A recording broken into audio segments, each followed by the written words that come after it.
In just a few moments, we will hear from the most powerful black man in America today.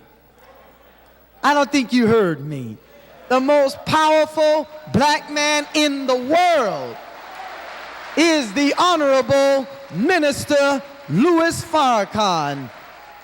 The man, here he is, the Honorable Minister Louis Farrakhan. Allahu Akbar.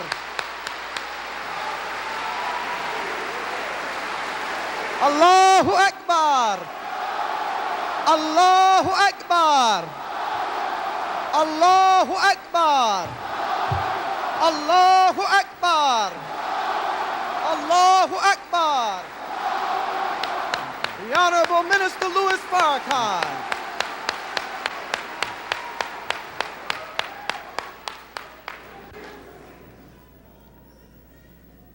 In the name of Allah, the Beneficent, the Merciful, we give Him praise and thanks for His intervention in our affairs in the person of Master Farad Muhammad, the great Mahdi, who came among us and raised one from our midst, upon whose shoulders He placed the heaviest burden that has ever been placed on any human being in the annals of history, and upon whose shoulder He placed a weighty word to deliver that heavy burden.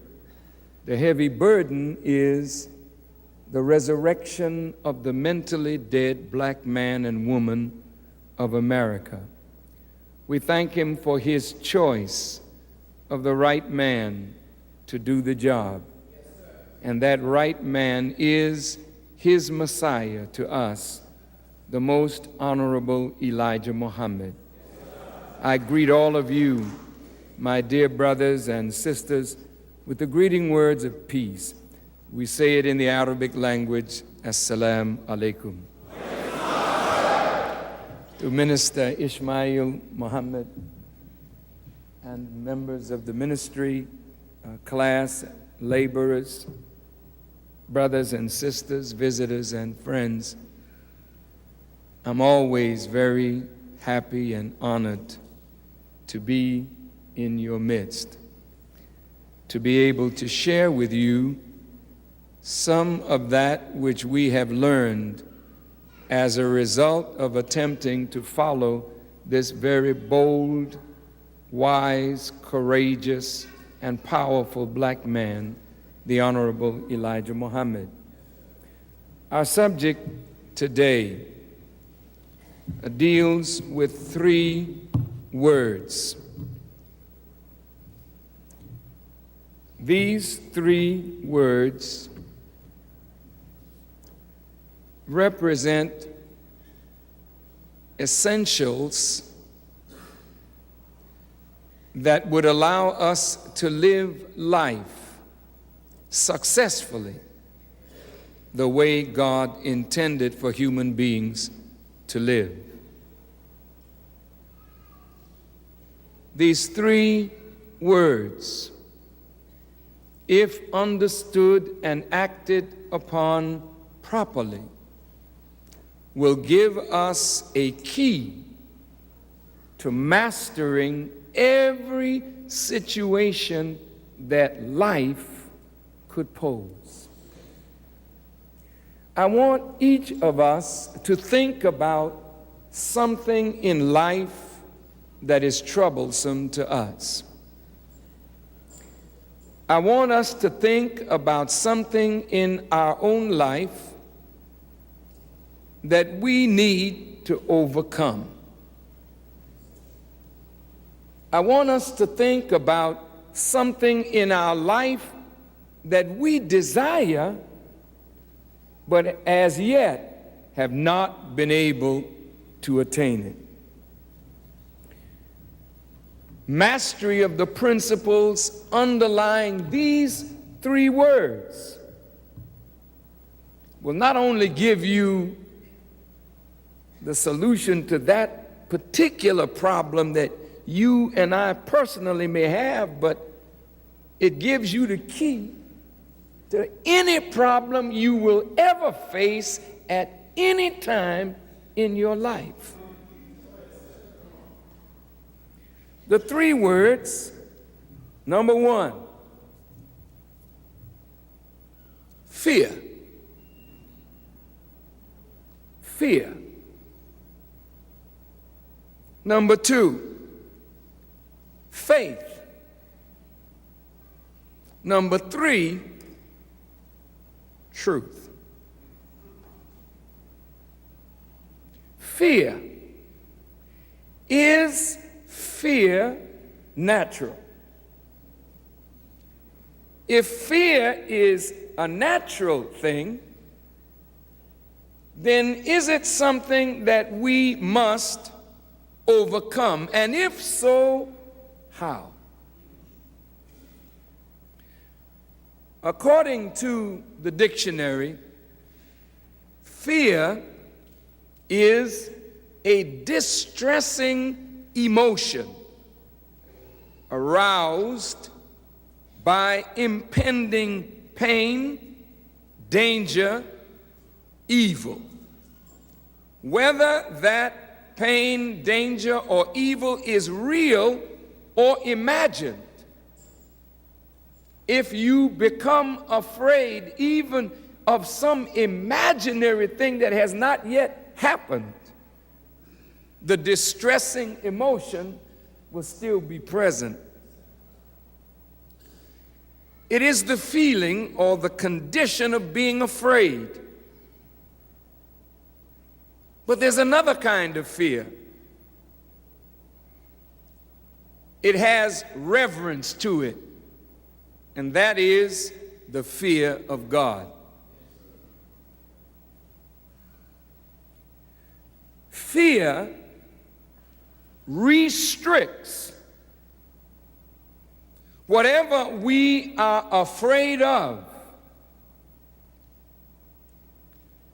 That we fear makes us insecure. Whatever makes us afraid and insecure could cause us to bow. If we bow to that which we fear that has made us insecure, then there is no way that we could be Muslims. I'm going to say it again.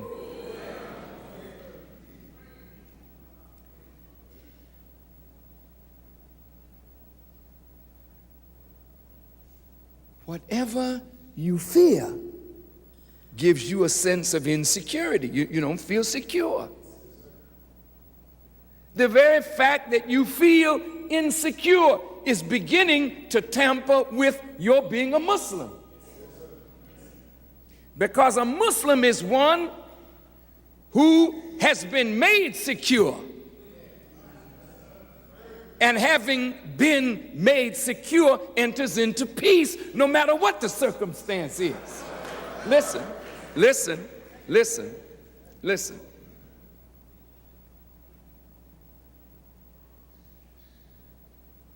When we are afraid, fear causes us not to think properly.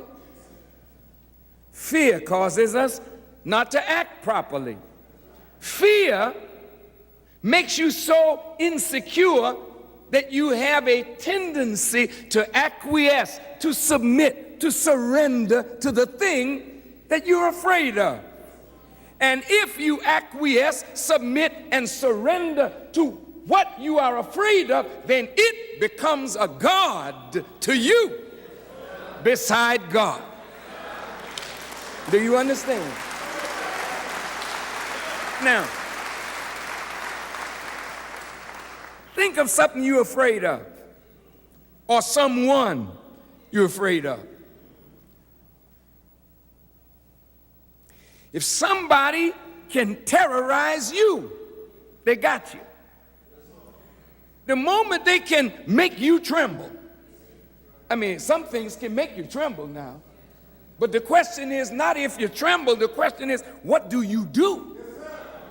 after something makes you tremble. Now, if you just lay down, say, oh,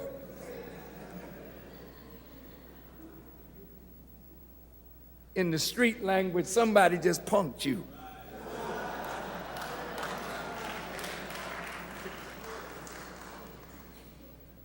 Then you can't say, I'm a Muslim and I'm afraid, and I wouldn't challenge my own fear.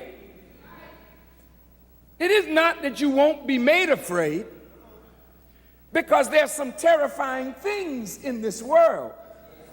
But when you are afraid, that's the test of faith.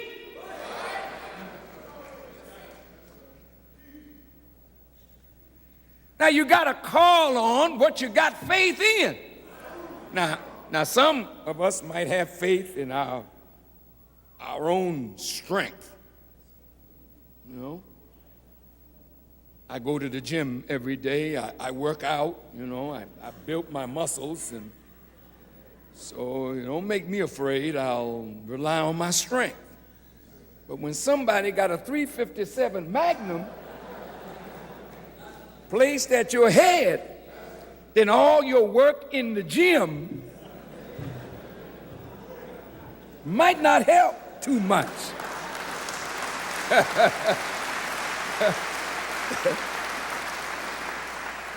So when you face the gun, fear jumps up in your heart, because you know that has the power to take your life. Well, do you surrender, or do you challenge the thing that has made you afraid? Now, most of us, when we are tried by fear, we succumb.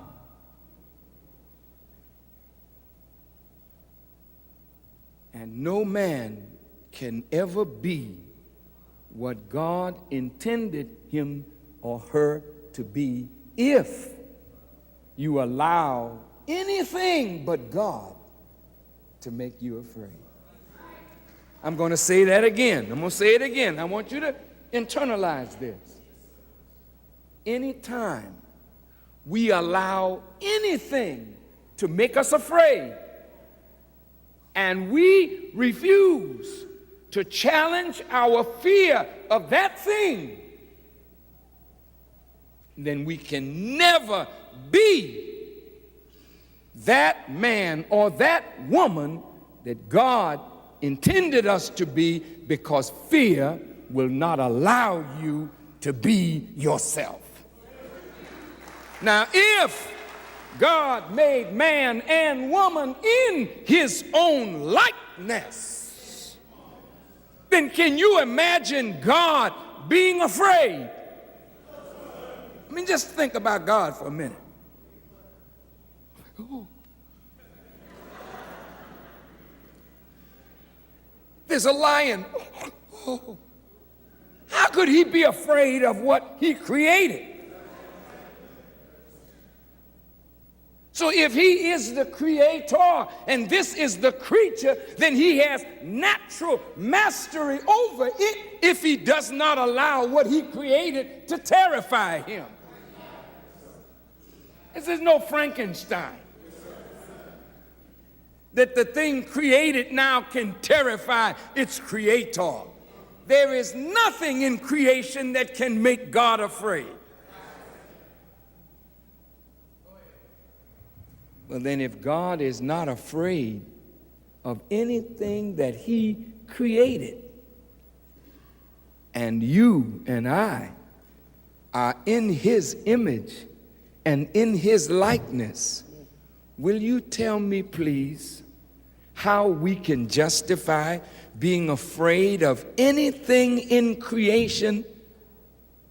Tell me, can you justify it? Now let's talk about that for a minute, because it's easy to say no, sir. But let's talk about it. Let's see if there's anything in creation we justify in being afraid of. Let's start with the biggest thing, the sun. Should we be afraid of it?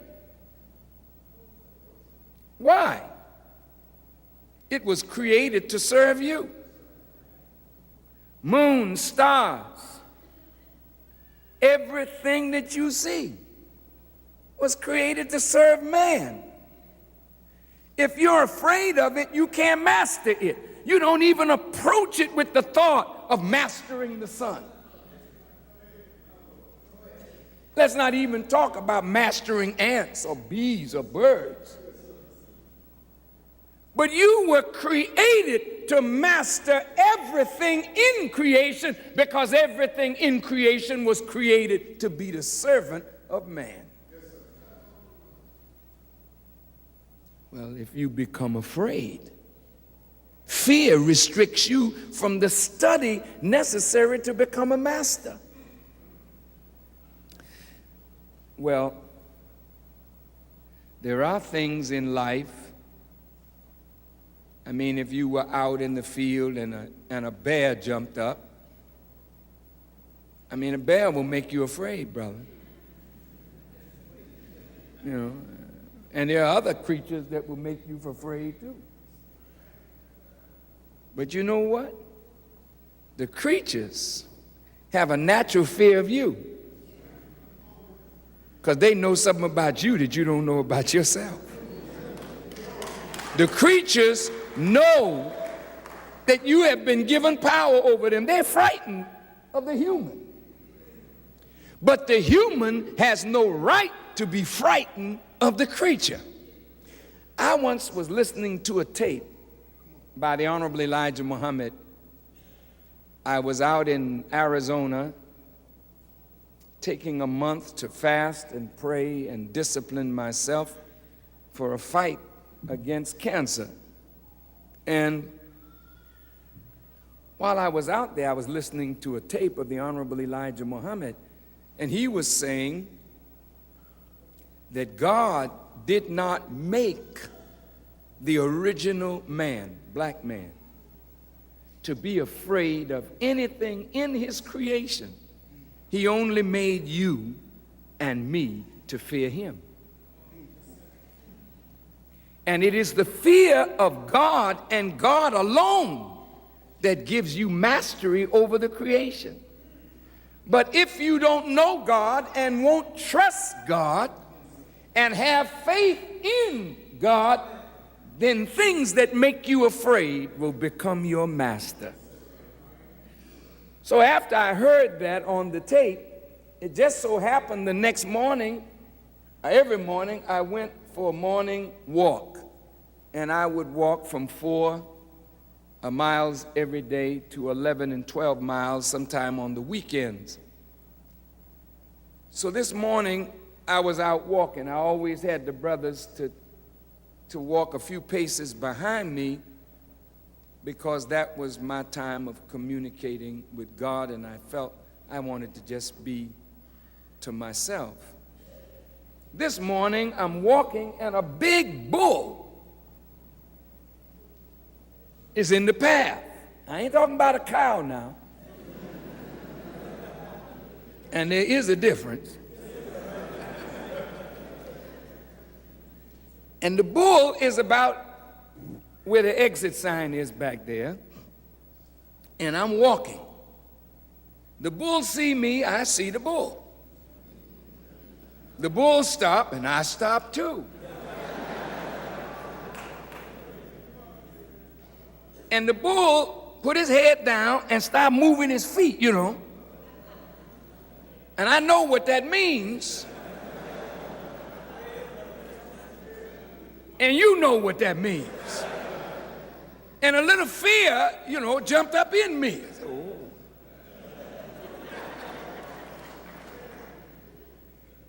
And I just remembered the words of Honorable Elijah Muhammad. I said, well, wait a minute.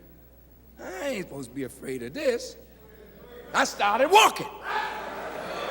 Now, wait a minute, I'm challenging my fear. I'm not saying you won't be made afraid, but you must not let things punk you. That's what I'm talking about.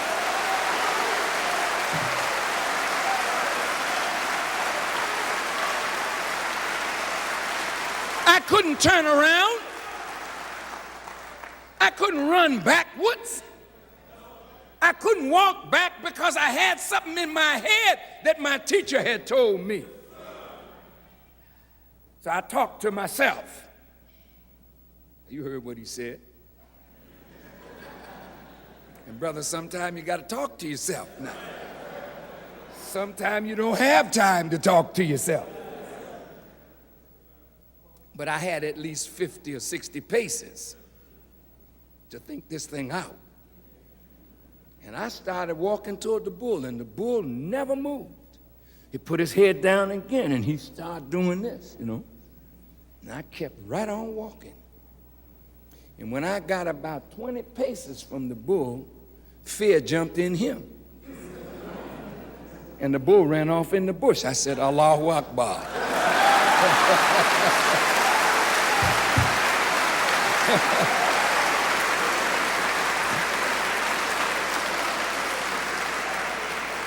And what I'm suggesting to you is that the thing that has made you afraid, if you challenge your fear of that thing, you might find fear jumping into that thing, because you were not created by God to be afraid of anything in creation but He Himself. And He's not creation, He's creator. All right, let's start now. Now, God, we're still on fear. God is worthy to be afraid of, seem like to me. But you got to believe and know that a God exists. And there's too much majesty here for me to think that this magnificent creation doesn't have some not only architect and plan and order, but there had to be a planner and some power to give it order and to regulate the affair of the earth and all its creatures and the heavens above. So whoever that being is, I never met him, but I believe he exists. And since I believe he exists, I have a duty to him. Now, the Bible says the beginning of wisdom. Now, let's think about this now. You haven't even begun to be wise. It said the beginning of wisdom. You're a beginner. If you understand that the beginning of wisdom is the fear of God. And I'm going to stop right there just for a minute, because we can't spend a lot of time on these things, but I want you to study on it maybe after the lecture, and you will study on these things because you might be confronted with it before you leave or after you leave. At some point, you're going to be confronted with something, and you have to become master. And all I'm trying to get you to do is not to say you ain't afraid, but to challenge fear with faith that you can overcome your fear. Because the moment we overcome that which we are afraid of, we can become its master. Now, everything, of course, except God. Now, if the beginning of wisdom is the fear of God, then what would you call wisdom? If the fear of God makes you a beginner, then what is wisdom? See, wisdom is that which allows you mastery. And you cannot begin to become wise in life if you don't learn the fear of God. And once you learn the fear of God, then nothing in creation becomes able to terrify you. Then you are in the beginner's class of mastery. And you know what's wrong with us as black people? We're afraid. And the fear that we have, I mean, we all go to church, and I guess many of us do, but we don't learn enough about God to fear him above white people. Now, we're going to just let's be honest now. I mean, we can shout all over the church. And then you go to work tomorrow. And the boss threatens you. And you feel that the loss of this job is the loss of security. So you start bowing to something that ain't right. You refuse to challenge because you don't want to lose your job. I can understand that. But if you allow a job to punk you, excuse my expression, it's really slang, I shouldn't use it, but I just want to be so clear. I don't want anybody to misunderstand.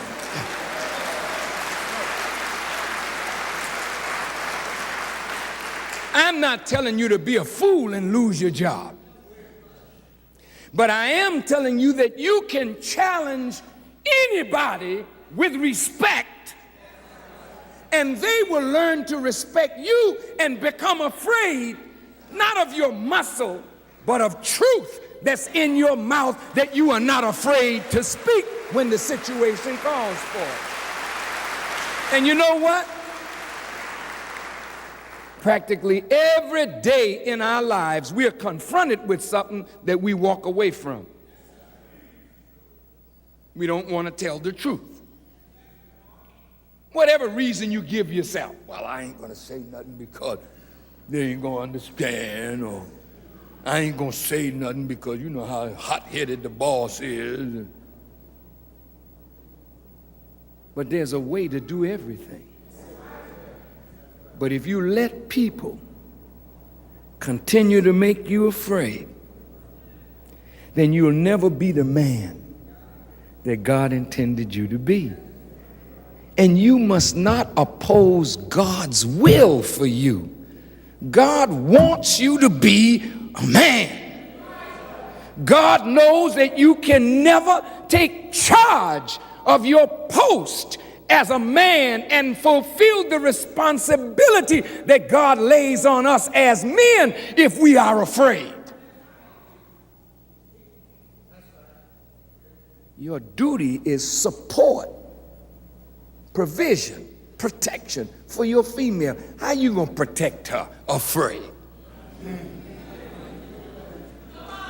How can you provide for her and you're afraid that because of a job you're not going to eat? Birds eat. Bees eat. Worms eat. Are you better than a bird, a bee, and a worm that you should put your life in the hands of a Caucasian master and you say that God is not able to feed you?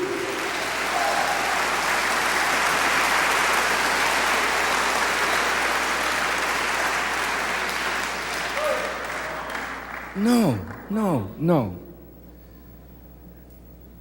You will survive. Even if the odds are against you, you will survive. You don't have to lie, cheat, or steal to survive. If you go according to the way God directs you, you will win. But if you become afraid, the fear restricts you. And you know, all of us, men and women, need psychological help. I was an athlete, and when I was a young track, I don't want to say track star, but I was an athlete. And the first meet of the year, I would either equal the record or break it. Because in that meet, there was no pressure. But when it came time for the championships, I let fear and nervousness restrict me, and I lost to those who were inferior in terms of time. And here's the finals, that is the championship, and I lose in a time that I had beaten in the first meet of the year. So I didn't need more running, I needed somebody to help me with my mind. And that's what you need, we need. You need somebody to help you with the way you think. And that's what makes the Honorable Elijah Muhammad so valuable to black people. The Bible calls him a wonderful counselor. And you know, when you get in trouble, they say, well, go see the counselor. But that's what Elijah Muhammad is known for, the wisdom of his counsel. Now, look, I'm not Superman. I'm far from that. But I appear to be that to many because I won't let the power of this world punk me. Now you know white folk have power. You know the government has power, don't you? Awesome power. And you know that those Jewish people that don't like Farrakhan, they are organized, they are disciplined, they have money, they have power. But I cannot let them make me afraid.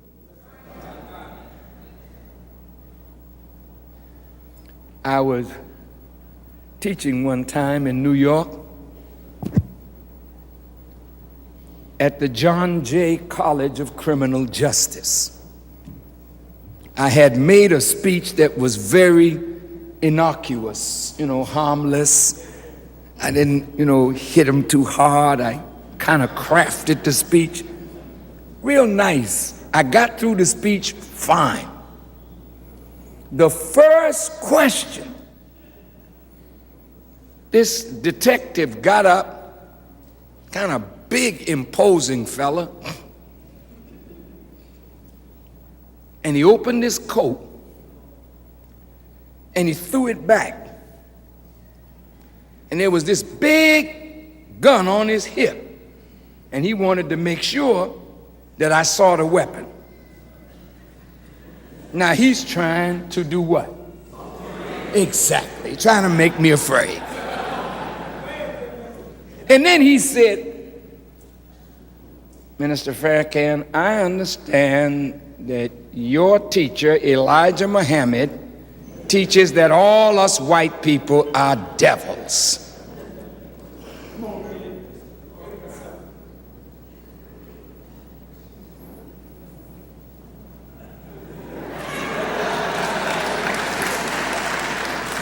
Now that was my heart. Now he had succeeded. He made me afraid. Now, after he made me afraid, if I had laid down on what I know Elijah Muhammad teaches, then I'm through. I'm not only through in terms of him, but the worst thing, I'm through with myself. And if you can't be true to you, you can't be true to nobody. So he made me afraid, but then I challenged my fear. I said, yes, Elijah Muhammad does teach that all white people are devils. And now let me tell you why. And the moment I challenged my fear, that man forgot the gun that was on his hip. And he said, I understand, I understand. He didn't want to hear no more. So, listen, I sat with the Honorable Elijah Muhammad and told him my experience. He was very concerned. He said, "And what did you do?" And when I told him what I did, he smiled. He said, "Yes, brother, it's written in the Holy Quran that Allah said, 'I will try you with something of fear.'" That's the first thing that God uses to try what? Your faith. I'm going to try your faith, because if I can make you afraid and insecure, where you lose your trust in God, then I can make you bow to what it is that you're afraid of. So he said, yeah, Allah said he would try you with something of fear, hunger. Man, hunger will get you. If you ever been hungry, hunger will punk you, man. Somebody just don't give you food and then come dangle something on a string. You might act up to get a piece of bread. So when God says, I'm gonna try you with something of fear, hunger, loss of life. Now, in all of our lives, we fear the loss of life. Someone that we love, someone close, you don't want to lose them. So people can get somebody you love and threaten you by what you love.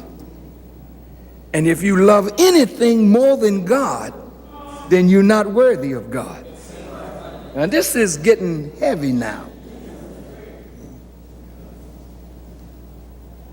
Because every one of us have suffered some kind of loss. And you don't want to lose something you love. Some of you got boyfriends or husbands. That ain't right. And the fear of the loss of that man. You say, all right, I want you out on the corner tomorrow with this crack. Don't tell me you ain't gonna sell it. Smack you up. On the cover of Essence magazine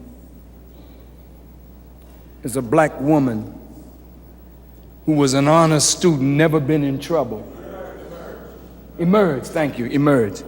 And she fell in love with some boy that punked her. He just beat her and told her go out and sell this.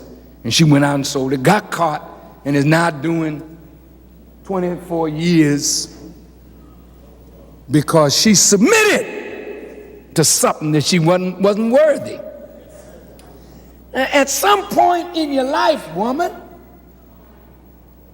you got to make a decision.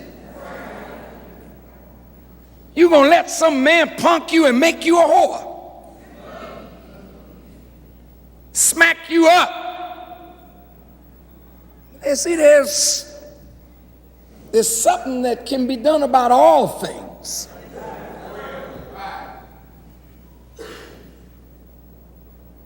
For somebody to abuse you to get you to do what you know is wrong, and then you allow fear of loss of the man, or loss of a tooth, or loss of your life even, to make you surrender to something that is unworthy of you, then you want to pass the blame. Well, you see, it was him. He beat me and made me do it. Shut up!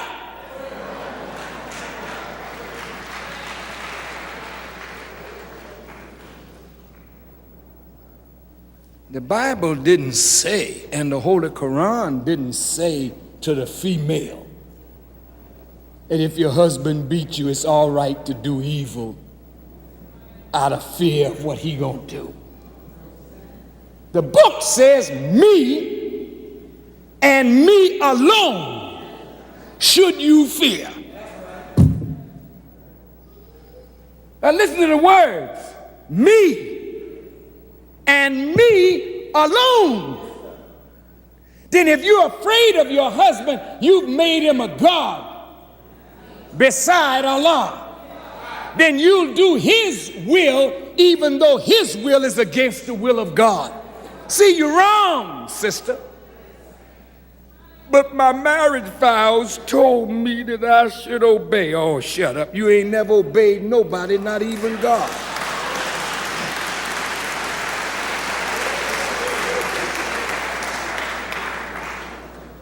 Sister, you don't have no excuse because you're a female. Because if the female put her faith in God, you can terrify a man. And a man don't want to be in no trouble with a woman who ain't afraid.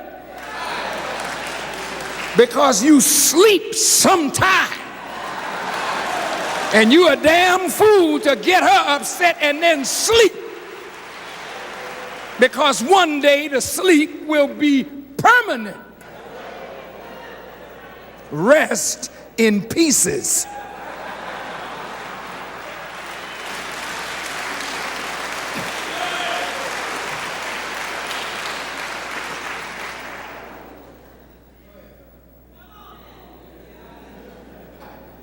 Now, in the Bible, everybody all right? Yes, sir. In the Bible, Saul was made king over Israel. And through the prophet Samuel, God told Saul, I think it was the Amalekites he was fighting, and God told him, kill the men, the women, the children, the animals. Don't take none of their spoils. Kill them all. Whoa.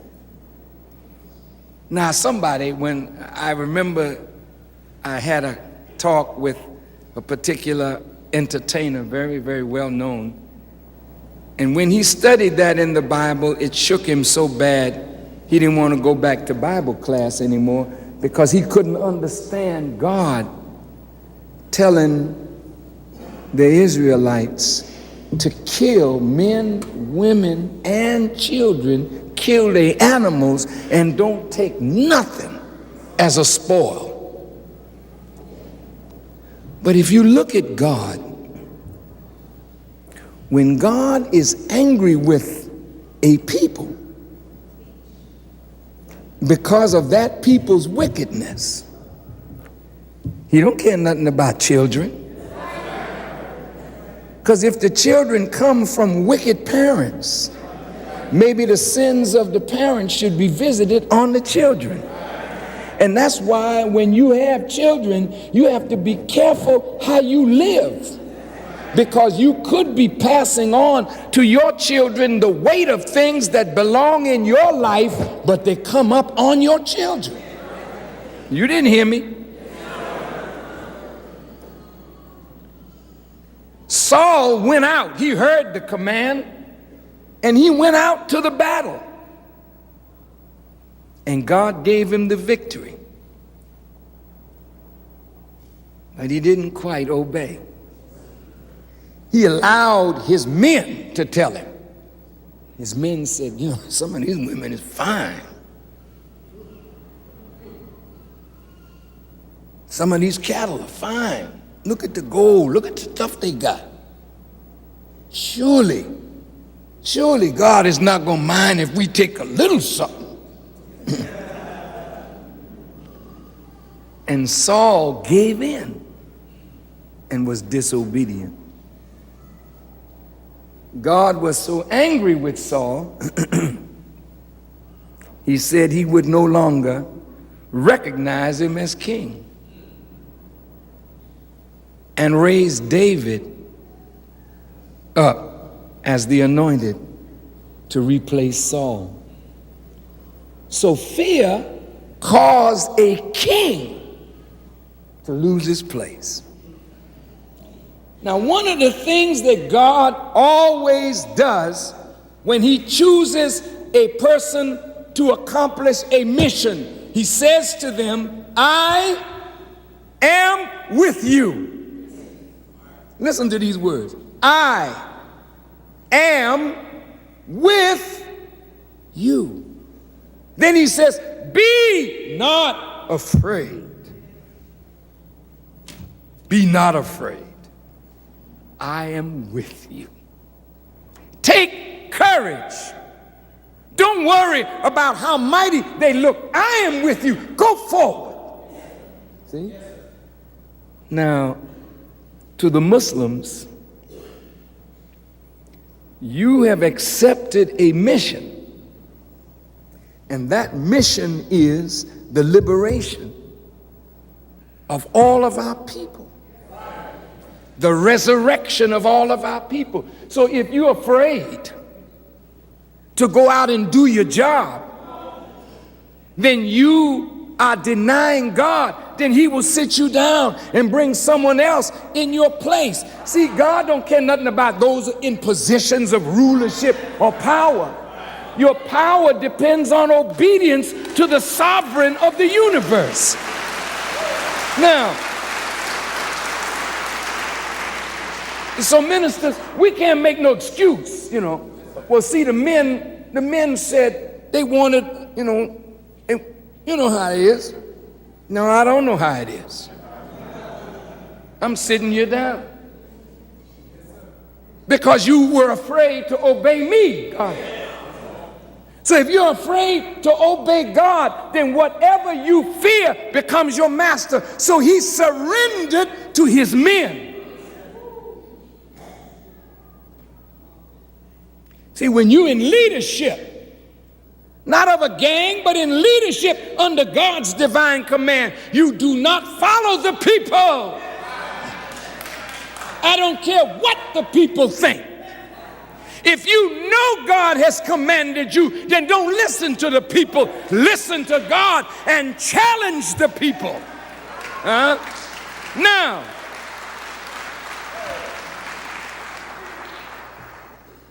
I'm not saying something that I'm not trying to live. I am no better, no stronger than any man in this room or any woman in this room. But one thing that God has allowed me so far to do is to challenge my fear. I want to give you a few more examples and then we'll move on to faith.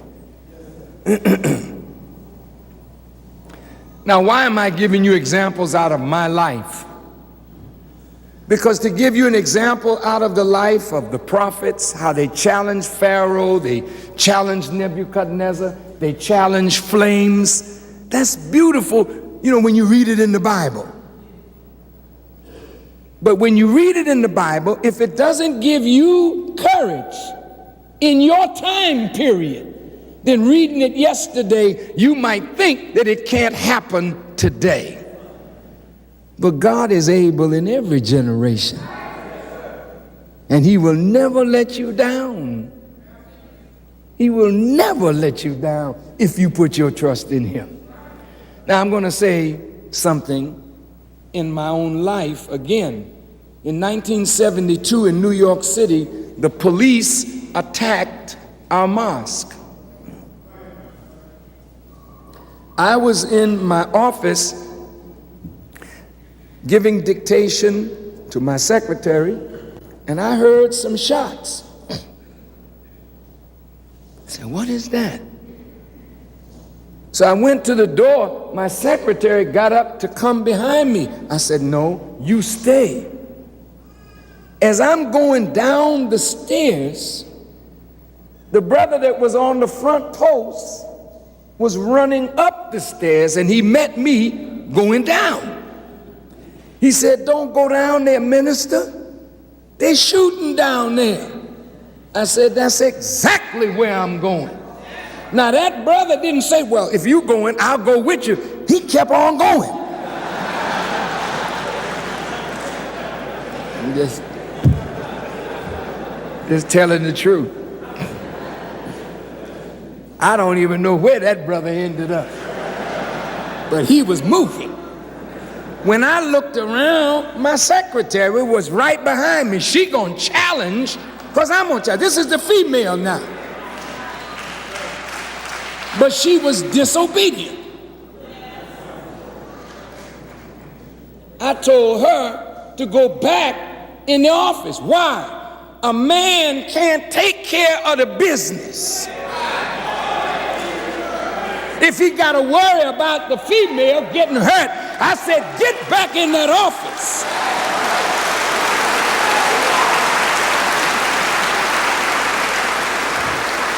And I was guilty of a little abuse because I struck her just to let her know that I meant what I said and don't come down them stairs.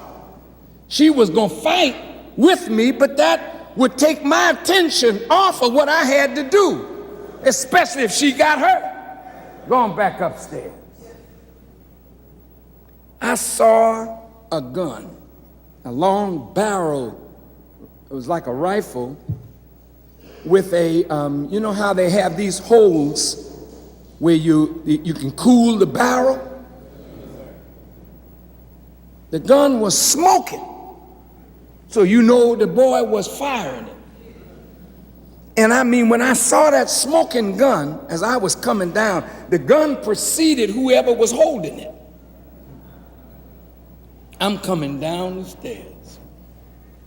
Now, this is real. Should you go back up? Or should you go down? I was afraid. I challenged my fear. I went on down. See, if I'm gonna die, this is a no better day, I'm going on down. And I went down. And when I went down, a calm was around me, and when I walked into the vestibule, a calm hit everybody. I went down in the basement. They had some of the brothers down there with their hands up. I said, put your hands down. When the people in the community knew that the police were in the mosque, nearly 10,000 black people came from everywhere. Look here now. They surrounded the mosque, police inside. Listen now. Listen. FOI, outside, police outside. People just packed the street. Sharpshooters going up across the street into the building. The people say, you ain't going nowhere. Sharpshooter was afraid to challenge the mob. The mob set fire to their bulletproof vests, overturned their vehicles, and they said, bring Farrakhan out. And you let us see him, because if any harm come to him, everybody gonna die here today.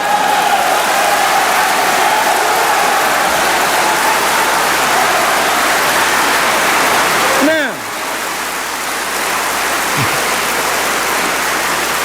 that was 24 years ago. In the city of New York, the police came to me. Farrakhan, would you just go out and just let them see you? Now, a policeman died on the scene. It's now a murder scene. Another policeman wounded. Because the Muslims gonna fight. We ain't got no gun, but we got a God, and we are gonna fight.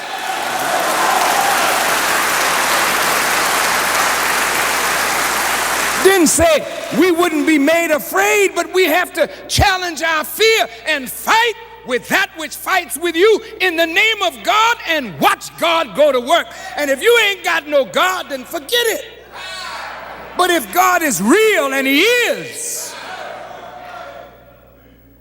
then the same way he delivered people in the past, he will deliver us in the present. But we just got to put faith in God and challenge fear. Now, I'm saying that to say, I went outside and stood on top of an automobile. And there's a picture of me standing on this automobile in the New York Times back in 1972, and 10,000 angry black people in the street. And once the people saw me, I told them everything is under control, it's all right. They wasn't gonna leave until the police left. So the police asked me if I would kindly escort them from the building. I'm not bragging, I'm not boasting, I'm not saying anything to make us look good and the police look bad. But it's just truth.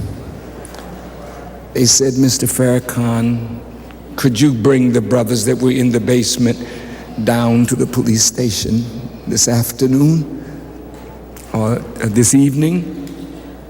I said, yes. They said, fine, then we will go. Could you lead us out, please? I had to take them through the angry people, and they were high-ranking police officials.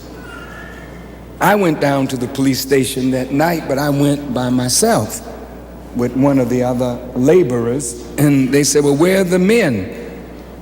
I said, they're not coming. I said, my lawyers advised me not to bring anybody but myself, and so I'm here because I promised you I would come. Well, that was the end of the case. They charged their brother with murder, but they couldn't make it stick. What am I saying to you? You're going to be made afraid. I don't want you to go out of here now thinking that every time you are made afraid, you're going to come out all right. Because the other part of this is being fearless and faithless is not going to get you victory in every circumstance. Now, a lot of you brothers, you know, and sisters, you have a lot of macho or strength. But there are some things you can't challenge with your strength. There are some things that can only be challenged with the strength of God. Now, I'm saying this to all of us, and I'm sure you know it.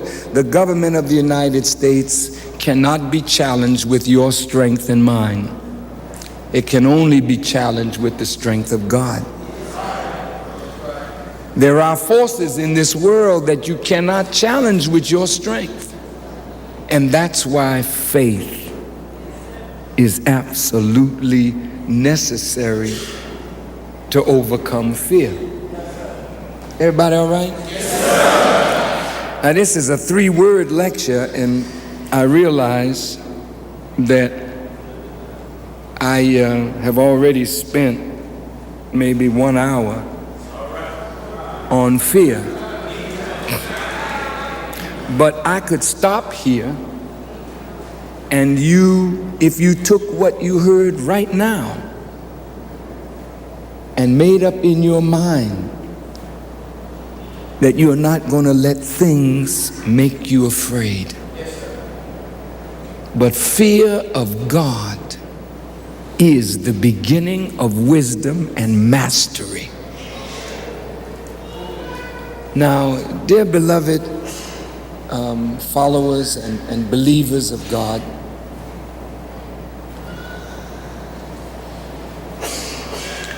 without faith, you cannot achieve the impossible.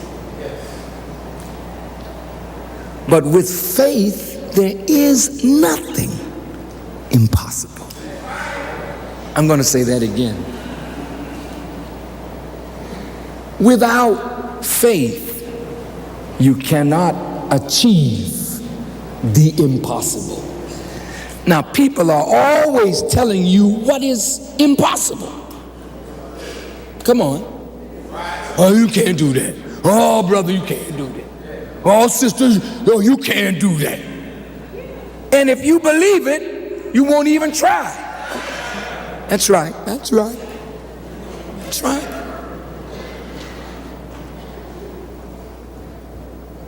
But when you have faith in God, there is no thing that is impossible. Now, how could that be? Because when God created this whole universe from nothing, he destroyed the impossible. I'm going to say that again, because I want you to hear it and think about it. Now, once upon a time, none of this existed. And the Creator created it from nothing.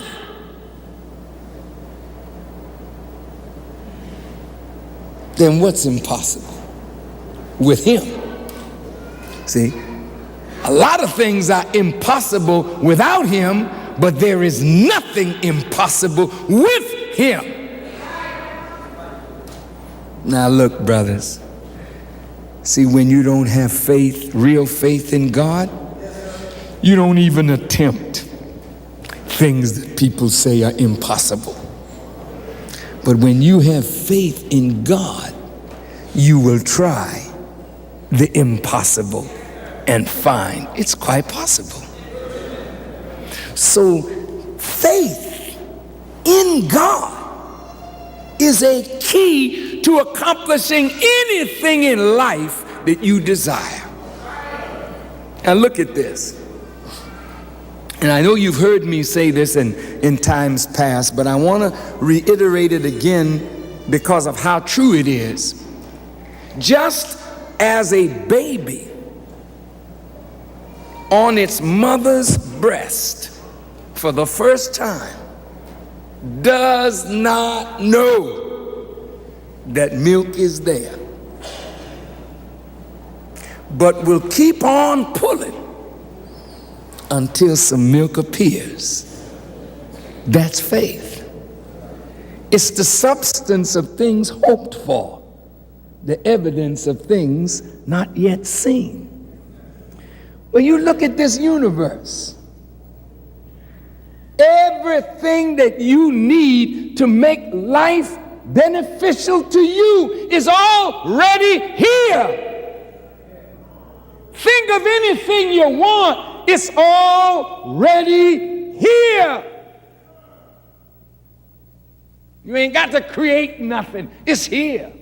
But the question is, how strong is your pull on the mammary gland called the universe? Because the universe is a giant breast.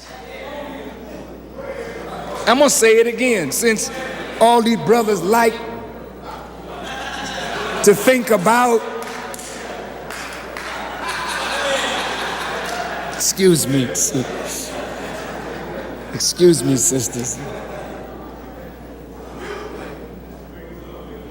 I'm trying to help you with simple things to understand great things. If you can see the universe as a breast, I'm not being vulgar, but that's exactly what it is. And if that baby can pull on the breast, believing, hoping something gonna be there, and that hope and that belief is rewarded because milk comes.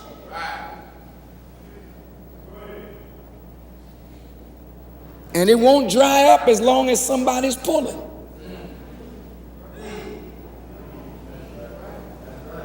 then you have to learn how to pull on this universe to get the things out of life that the God who created this and you promised. What do you want? Well, brother, I'm gonna pay my bills. It's done.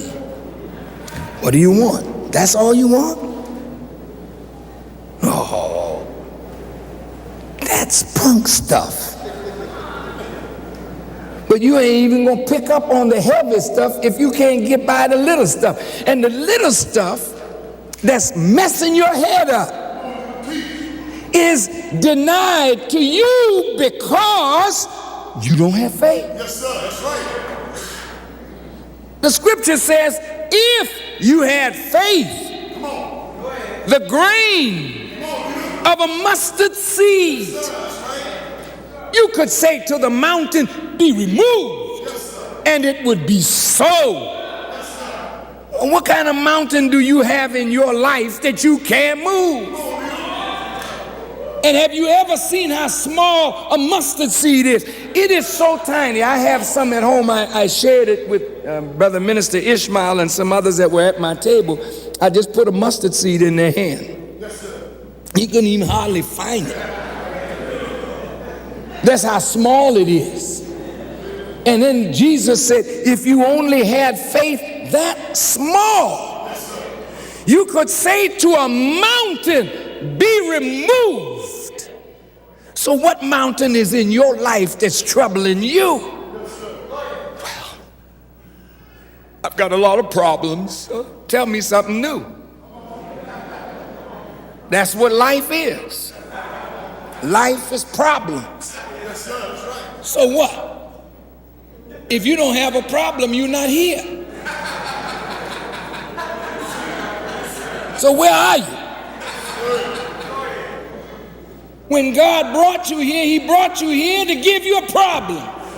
And the solution to your problem is also here. But if you lack faith, you walk around like a dog chasing your tail, and you never quite make it in life because you are a faithless individual. And that's your problem. Afraid, and you ain't got no faith.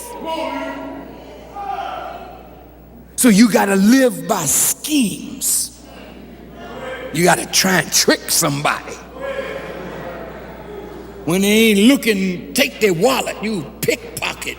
You learn craft in stealing.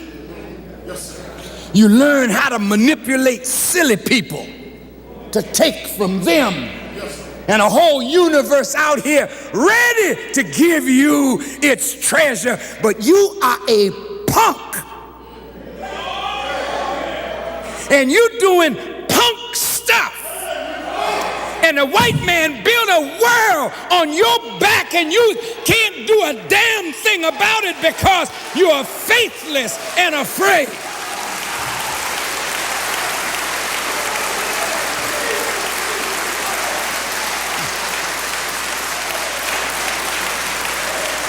Well,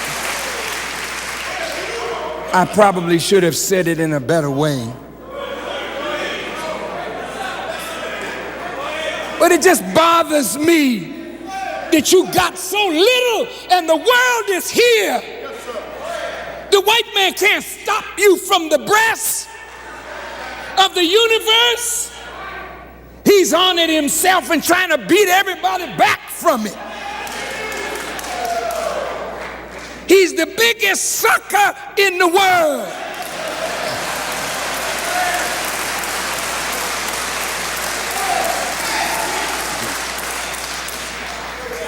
He's sucking from everything. And angry because somebody trying to show you how to wrap your lips or your mind around what God has created for you that you will never be without in your life. You don't have to live without, but you can't live without faith. Some of these sisters all upset because there ain't no man in their life.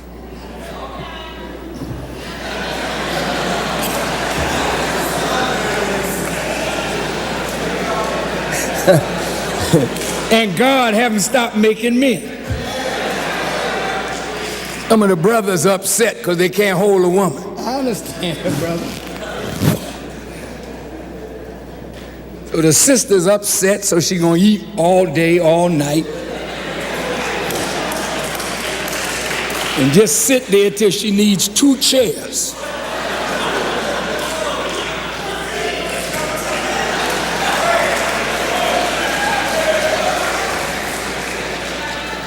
Don't nobody love me.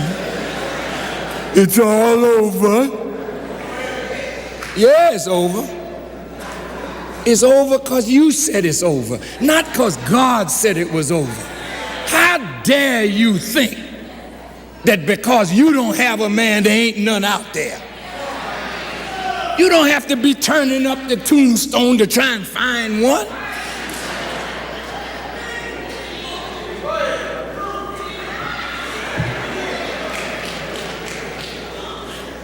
I'm gonna go down 47th Street, maybe there's one down there.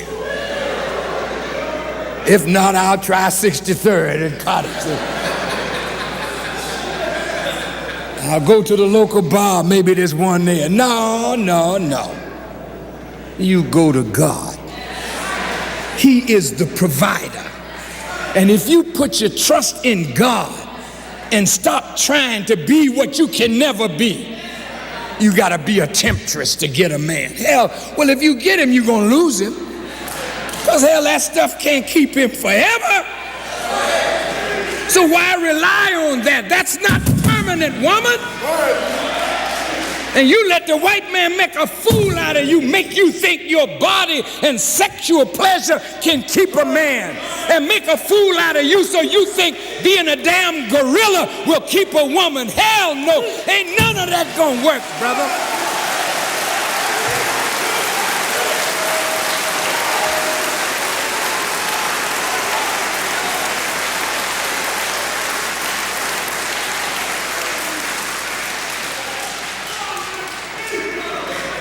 If just being a strong physical specimen, brothers, will keep a woman, why are the greatest physical specimens in the world divorcing?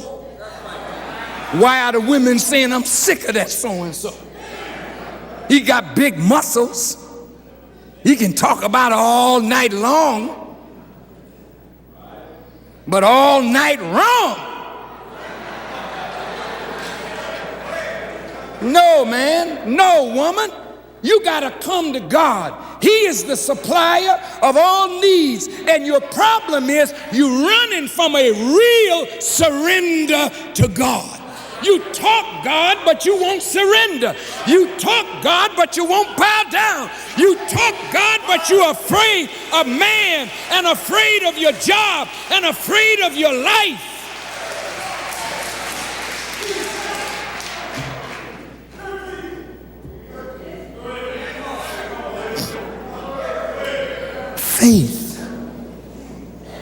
Faith. Man, you can remove a mountain with faith. Oh boy. I have a son who's battling drugs. I don't know how to tell him because I never been that. If you've never been on crack, you don't know what that's all about. It takes somebody who knows what that's all about to help somebody that's in that. I don't know that life. I never lived that life. But I just, when he came to me, I said, son, I don't know what to tell you. Let me get something and put it in your hand. I went and got the mustard seed. I said, hold your hand out, man. And I dropped the mustard seed in his hand and I closed up the mustard seeds. And I said, look at that. I said, now I know drugs is a mountain in your life, son, but it ain't insurmountable. You can conquer anything if you have faith and trust in God. Now, brothers, this is not gobbledygook kind of teaching. See, I live this. I don't talk God. I live this every day of my life, man. You all wonder why I ain't dead. Because Negroes scared to think like I talk. You know, you say, why ain't he dead? They got power, why ain't Farrakhan dead? Because they can't kill me unless it pleases God. I get in my car, drive by myself. Sometimes you may see me out there by myself. I don't have no security. I got security 24/7, man.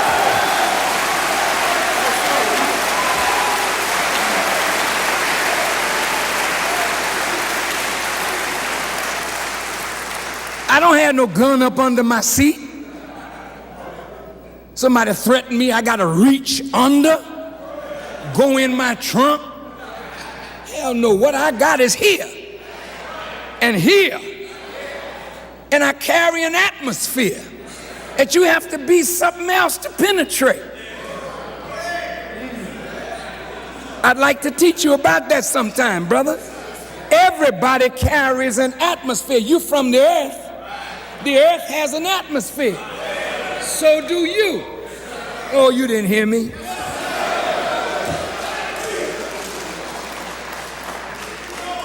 The earth's atmosphere is its protection. Falling bodies coming into the earth's atmosphere catch on fire because the atmosphere of the earth is fire. You can't see it, just fall in it.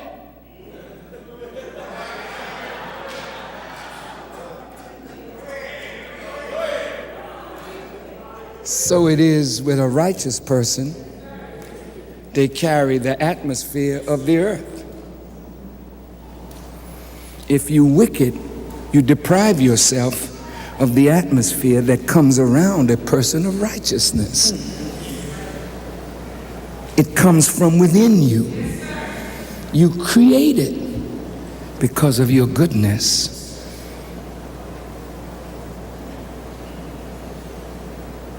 I was driving one night out here on my way to Michigan. It was late, and I was searching around in my pocket for the toll that you go over on the Skyway.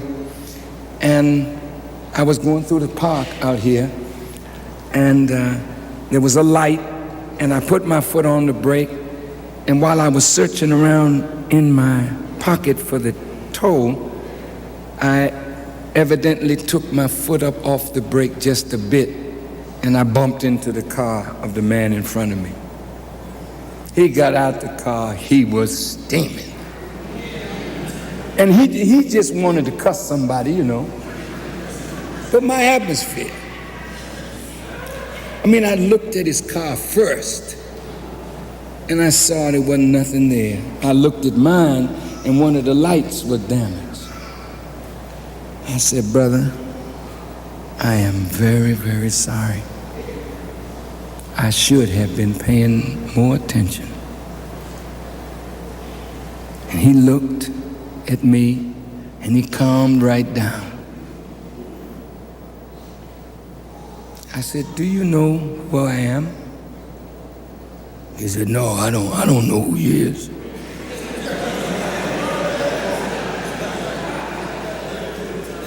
It's like that Godfather movie.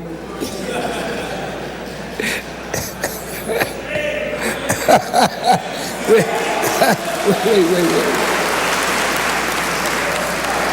So I reached in my pocket, and I had $100 bill. And I said, here, brother, if there's anything to your car, just fix it. Take care, brother. I got in my car and drove off. I'm sure he found out later, because the police drove up. Black policeman, he looked over, he knew who it was. He said, everything all right? I said, oh, everything's fine, officer, how are you?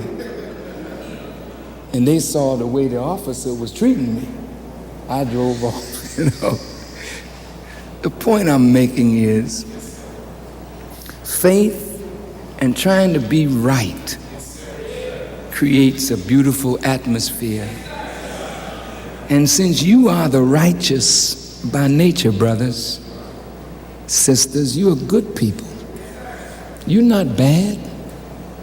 You just do bad. But you are not bad people. And when you're confronted with who you are, which is the righteous, something in you just says, well, yeah. Like when the brothers, the dope busters went in, the brothers were selling drugs, and the brothers could have shot up our brothers. We don't have no guns. But one thing that our brothers respect, we didn't go in there threatening them. What you gonna threaten them with? Them brothers got all kind of weapons, but the thing that they respect is when you are trying to live what you say you believe. These brothers out here do not respect hypocrites.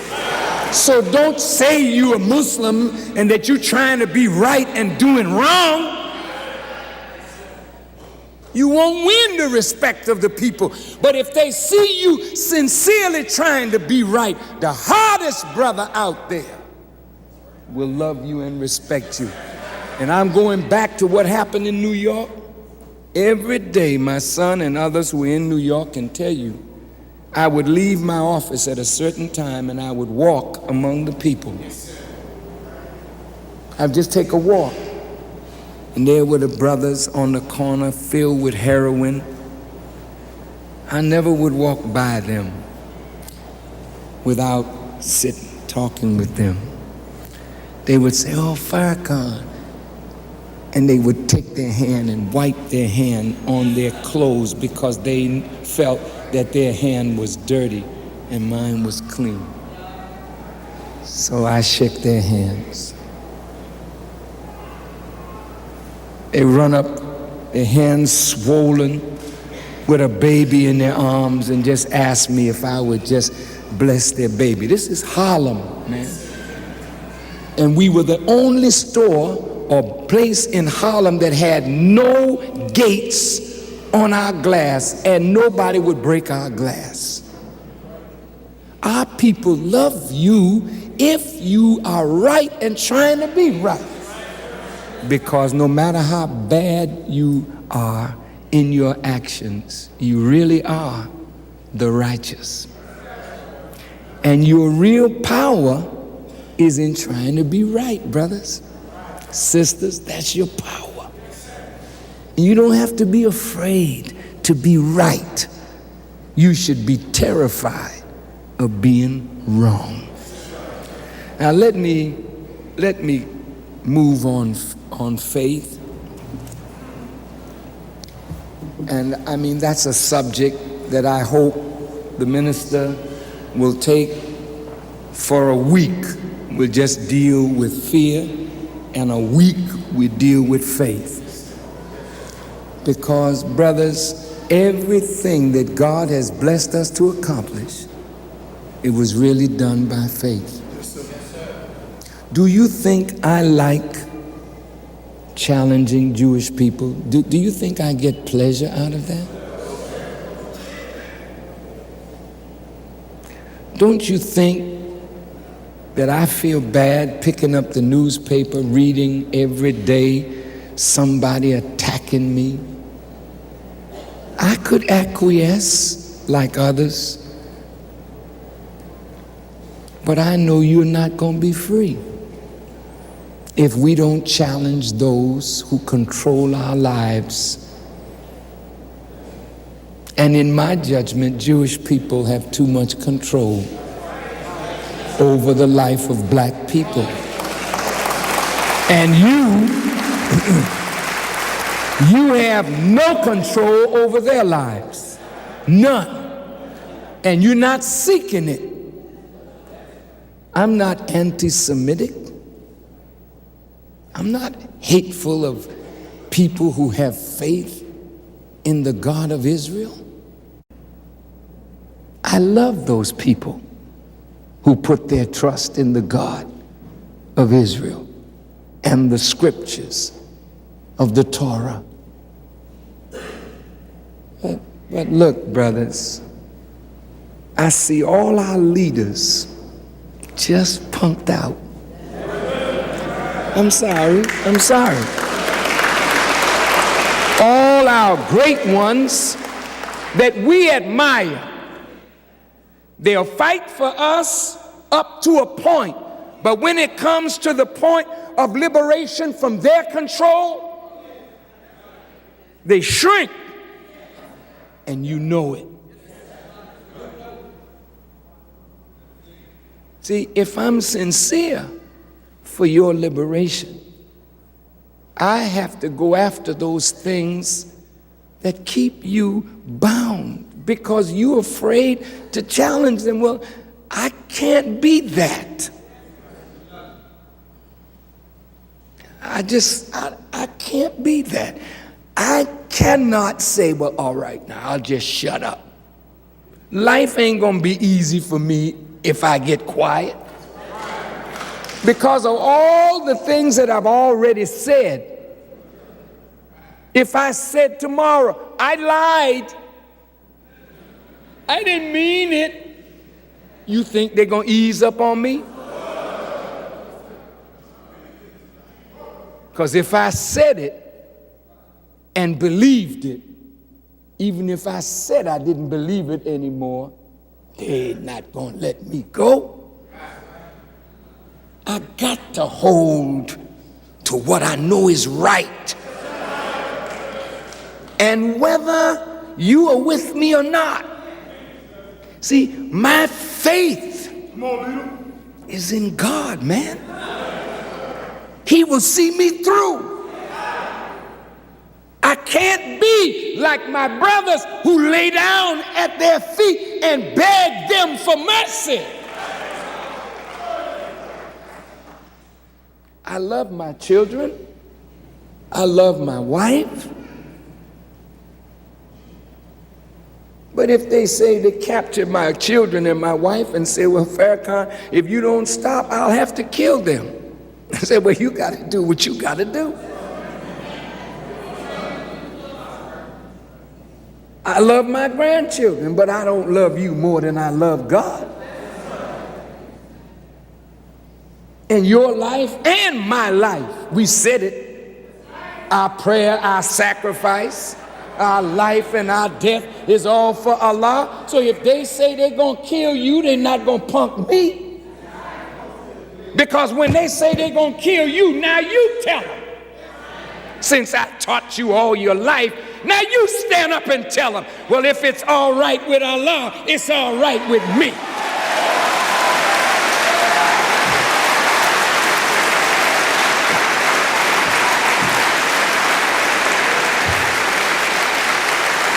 In this world, you can't love nothing or no one more than God.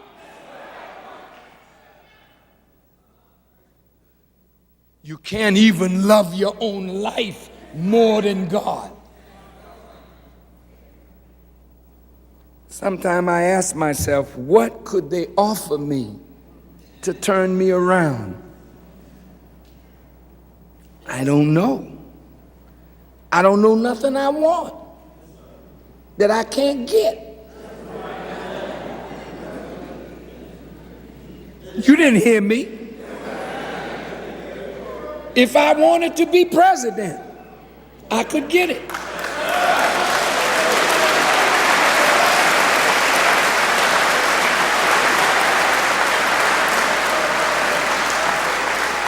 Now you say, oh, that nigga done went crazy.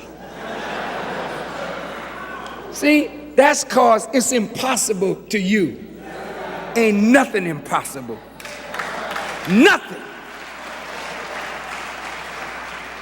If it's in harmony with God's will, it's possible. And if he made Joseph ruler in the land where he was sold as a slave yesterday, then I don't have to live in yesterday, I'm in today. And what he did yesterday, he haven't lost no juice to do it again today. But it's faithlessness I don't want to be president. I don't want that. But if I did, I could get it.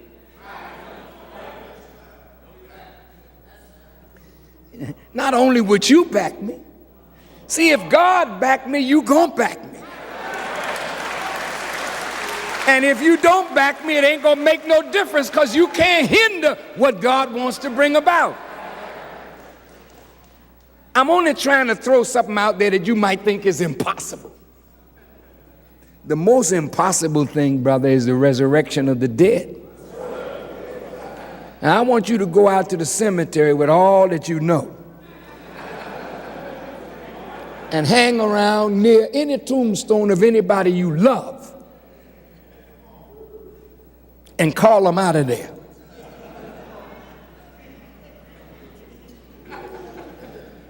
And you'll be there. And they'll put you in where you calling them from before you get them to come up out of there. Well, that's how bad your mental, moral, and spiritual condition is, because the prophets compared our condition to raising dead people to life. And I see, my father said, or there was a judge that Elijah Muhammad went before, and the judge said to him, making Muslims out of these black people is like putting pants on an elephant. And this is back in the 40s. And the messenger looked at the judge and said, I got one pant leg on already.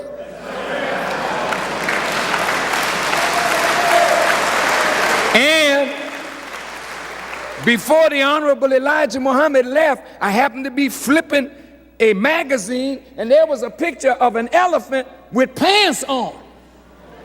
Now I'm putting his shirt and tie on. You're gonna be ready, brother. Nothing impossible. So when you leave here today, my dear brothers and sisters, whatever you want in life that is a righteous desire, you believe and trust in God and then work to bring it about, and it will be so.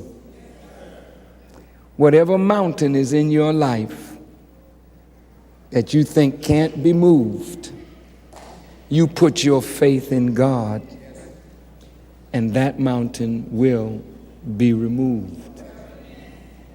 Challenge what you are afraid of until you lose your fear. I don't like being in close places. I get claustrophobic, if you will. And if you want to fight out of me, you put me in a close place, you know.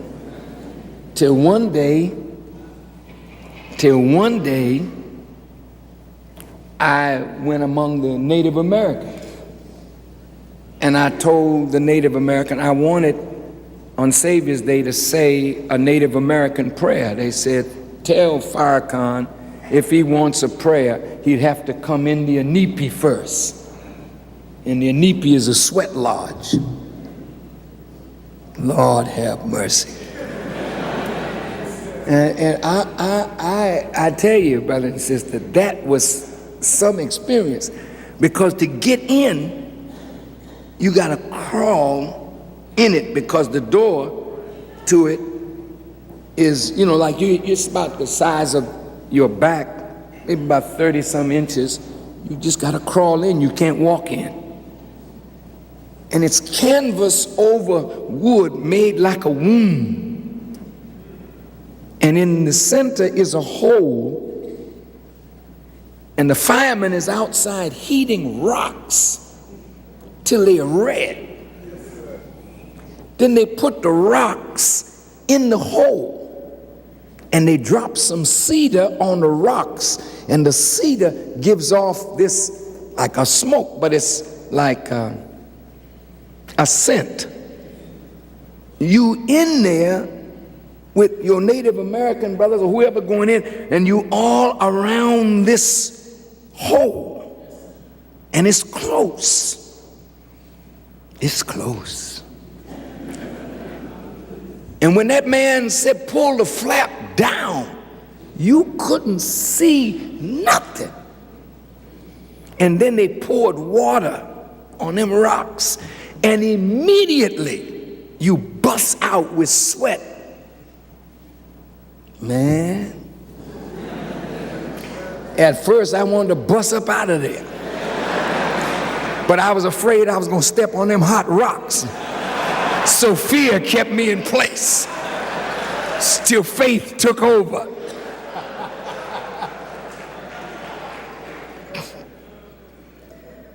And I stayed in there for 1 hour and a half, praying with our Native American brothers and sisters. And I challenged my fear, and I overcame that fear. And now the last thing I will mention, and then we can go home, is truth. Now, all these words are whole subjects, and of course, we don't have time to treat the whole subject, but I want you to think about truth. Allah says in the Quran that He created the heavens and the earth with truth. You are a creation of truth.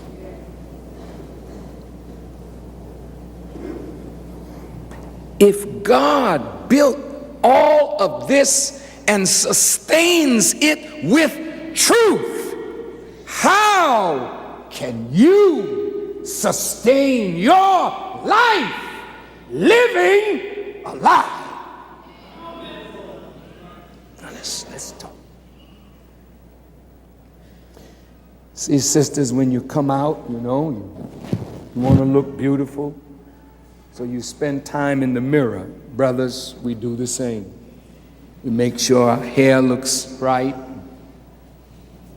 we smell right, we dress right, and we come out to meet the people.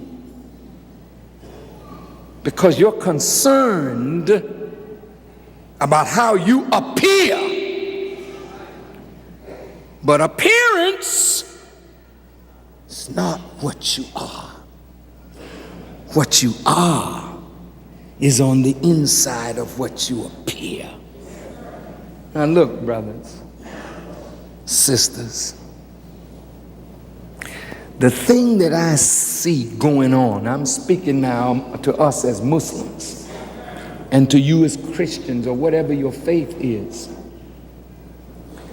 Some of us can learn the wisdom and we can articulate the wisdom. And you find brothers out here and sisters too who can rap truth. You know it.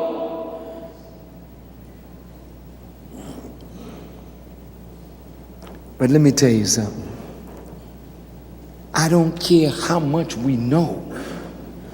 To sustain knowledge, you have to have the right foundation. And the right foundation for the sustenance of life and knowledge starts with truth. All of us lie too much. And then listen to me. Because a liar is already a thief. Because if I tell you a lie, I'm robbing you of the truth. If you believe my lie and act on a lie, then I'm murdering the spirit. So a liar is a thief and a liar is a murderer. And no liar, no thief, no murderer can find a way in the kingdom of God. I want you to hear me now. I want you to hear me. My mother May God rest her soul. She beat me more for lies than for anything that I ever did. And I learned that when I lied, why did I lie? I lied to cover something I did that was wrong. Because in lying and doing wrong, I made myself insecure.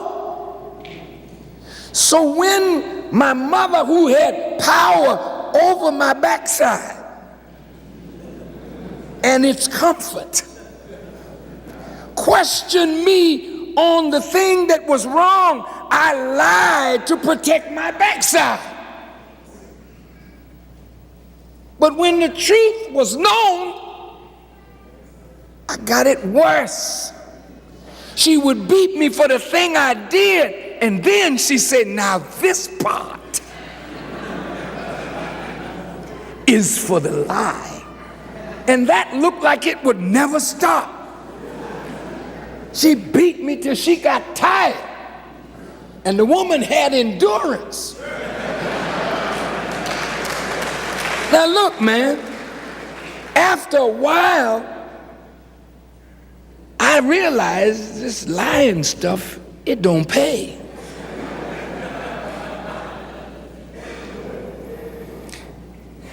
And it looked like our mouths are bent in a lie. Ain't no Yaku present. Your children don't know nothing about no Yaku. But you ask your child, did you do? Oh no, daddy, he did it, she did it. What happened? You lied. Children don't have to learn to lie. Lying is natural when you're doing it to protect yourself from a consequence that you don't want. Now, I find that we got a lot of people that can speak well, but they don't have no character.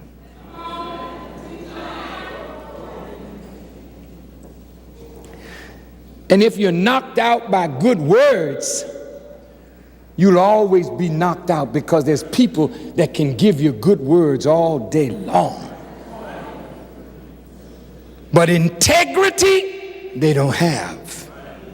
Character, they don't have. And a liar cannot have character. Now listen to me now, brothers and sisters. Many of us, you see the minister, you see he drives a nice car, and he lives in the home of the Honorable Elijah Muhammad called the Palace. And you say, well, man, you know, maybe if I could talk like that, I could have, see, it's your motive. I could have what he got. Stop. Stop. You seek material things, talking to ministers, laborers, believers. You like material things. Nothing wrong with that. You like prestige, power, influence. Nothing wrong with that.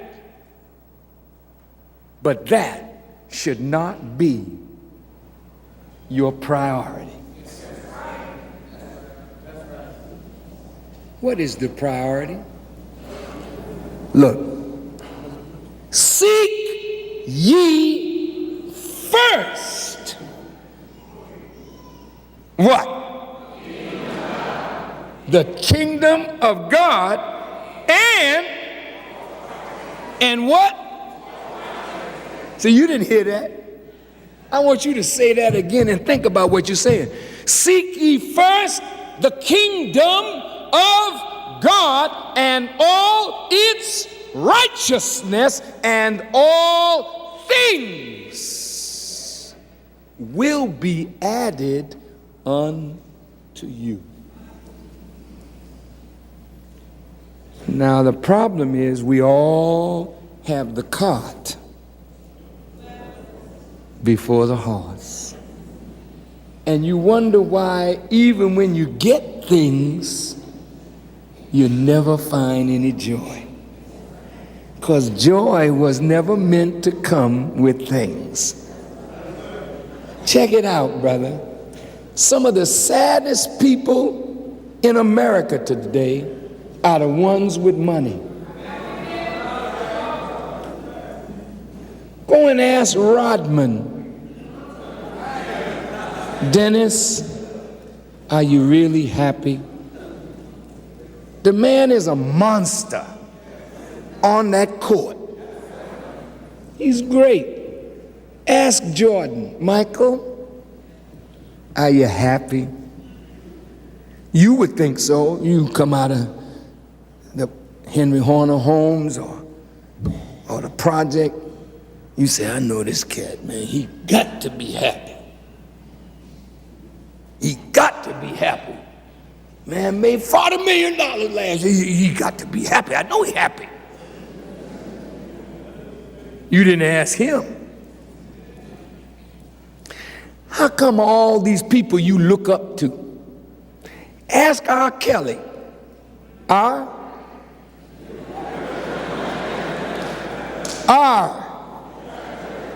Are you happy, R? You got all the folks screaming, but are you happy? And I'll give you the answer. He ain't happy. Who you admire, ask them. You happy? They got money. They got creature comforts. They got diamonds and gold hanging all off of them. And you would think, oh man, look at that. Whoa, did you see that? Look at all that gold. That boy wished he could trade that gold for just a few moments of peace.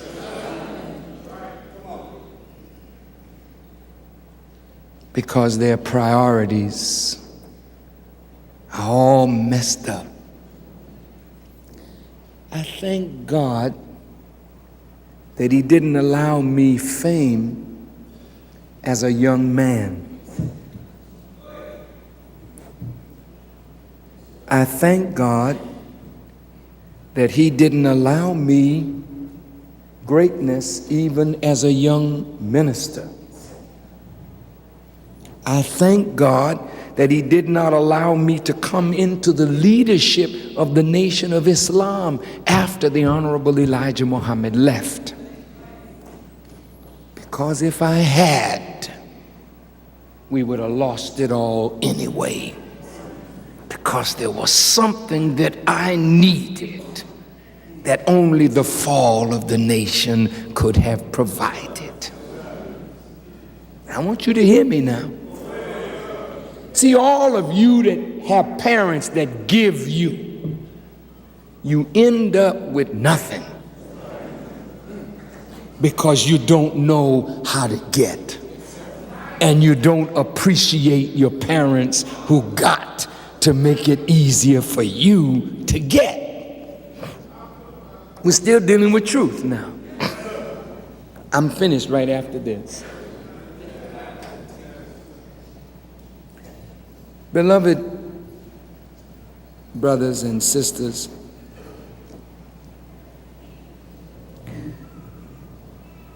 when you place your hope, your life in things, then you miss the real value of what life is. Brothers, God created sex. He created it. It's a wonderful thing.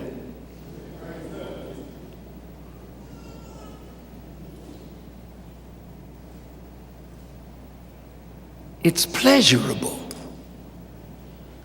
But all things that give you pleasure are not necessarily good for you. Because, brothers, the female is given by God not as an instrument just of pleasure, but she will control you through your need for pleasure.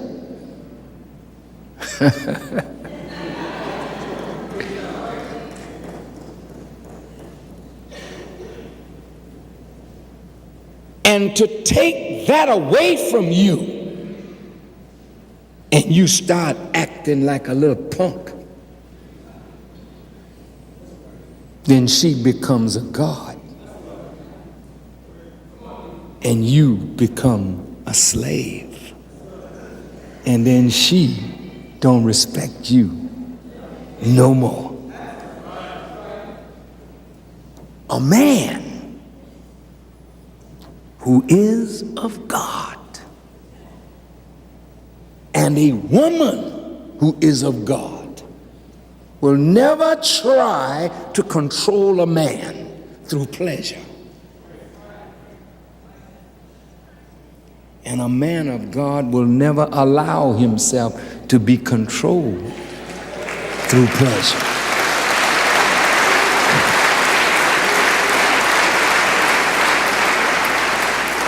I'm saying something, and I hope you hear me. See, the lust for pleasure that allows you to go clubbing or drinking or doping or sexing,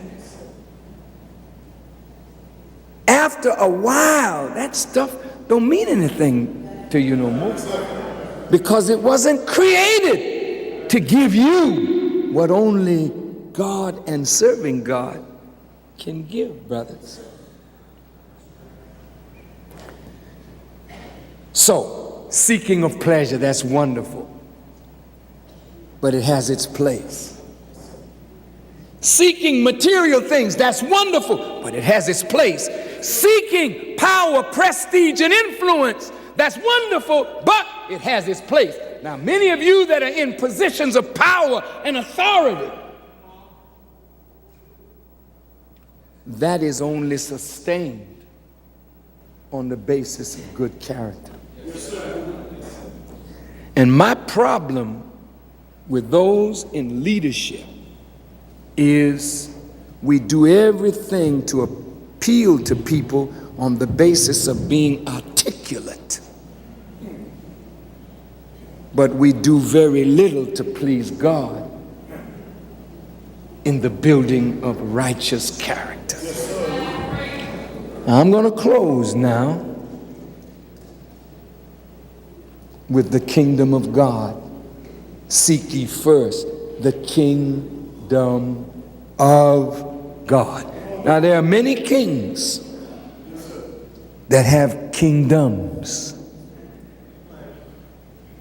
And if you seek or see Michael Jordan, Michael is a ruler, man. And he's a god. A god. Not the God. He's a god. But he's darn near the god of basketball. I mean, that's his gift. And he's a king over a world. Yeah. He made the basketball world rise, didn't he? When you get in his world, you got to do what? Make obeisance. Hey, here come Michael, here come Michael. And you bow. When you meet Marcellus Winter, trumpet player, He's God in that now.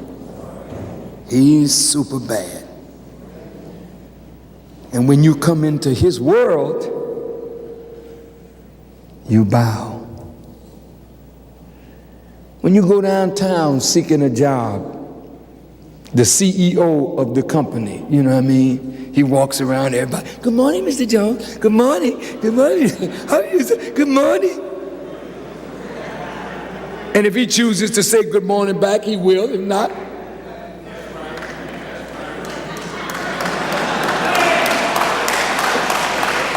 as they were. But as a Muslim, we say, O Allah, thou art not a king, the king. Big difference. O Allah, thou art the king. There is no God but thee. I recognize no force, no power in this world that has greater power over me than you. Thou art my Lord.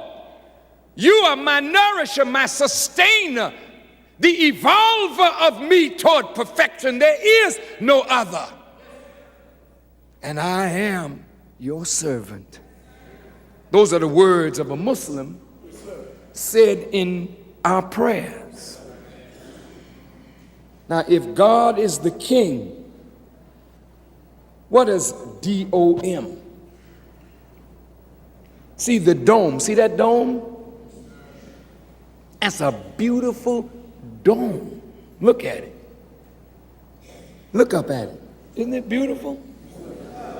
That's the highest part of this structure is the dome. What's the highest part of your structure? Would you mind pointing to the highest part of your structure? And don't you point to your foot.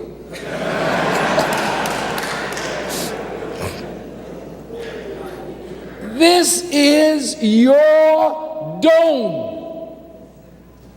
What king is sitting up in your dome? Boy, now that's a heavy question. Who is the ruler in your house? Of your house? Oh, doctor. See, now, if you're ruled by hunger, if you're ruled by sex, if you're ruled by desire, then all of those rulers are challenging the king.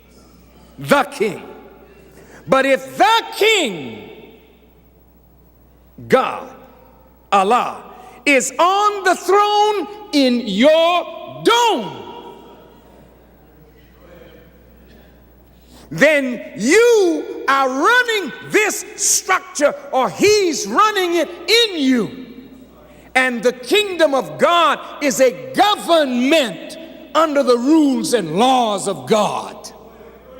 Now, if God is running this house, then this house must be subordinated to the rules and laws of the God and the King who governs, who sits on the throne in my dome. Seek ye first the King, and the King in the dome, and he must be the God. And he gives you rules of life, regulations that govern your behavior. And if you seek that first, then the other things, when they come, and they will come, they will never corrupt you. Now, the kingdom of God is built on truth. And what bothers me about us, we just lie. And there's just no reason for it. When I think about lying, I say to myself, who is anybody that I should lie to them? I mean, if there was something that I failed to do and you asked me, did you do it? I have to tell you, no, brother, I'm sorry. You may be disappointed in me. It's better that you be disappointed than me be disappointed in myself for lying. Because I spend my life trying to build character, and one lie starts eating at the foundation of character, because all character is built on truth, honesty, integrity, and that's what too few of us have. Your word don't mean nothing. You claim to be a Muslim, but you have no word. Just like lying. And I'm not talking about common people. I'm talking about people who run show. If I got a liar running the show, what I got? I got what Yaqub had. He made all his laborers liars.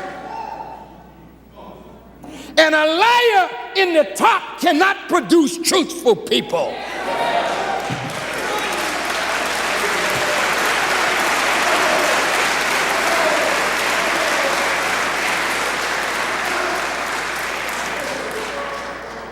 I'm challenging us today. Stop living lies.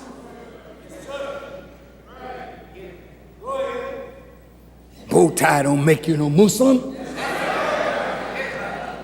Long white dress don't make you a Muslim. You can cover your head, cover your foot, till the garment is just dragging the ground. That don't make you holy.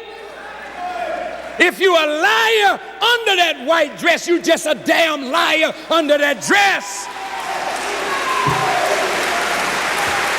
If you're a liar under that bow tie or that fine uniform, a liar is a liar. The uniform can't make you a Muslim. A Muslim is made from the inside out, not no bald head or no shiny face.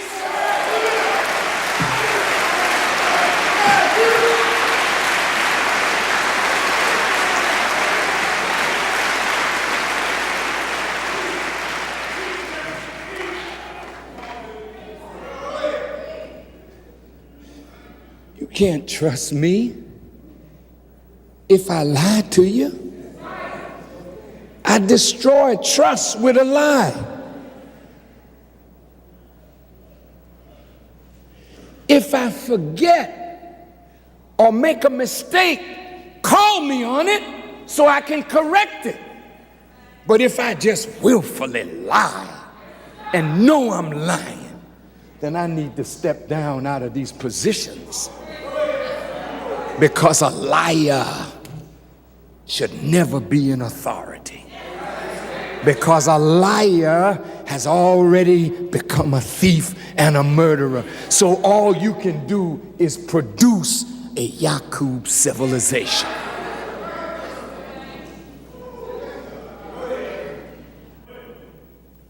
Who is there to lie to if God already, the all-seeing, the all-knowing, knows the truth?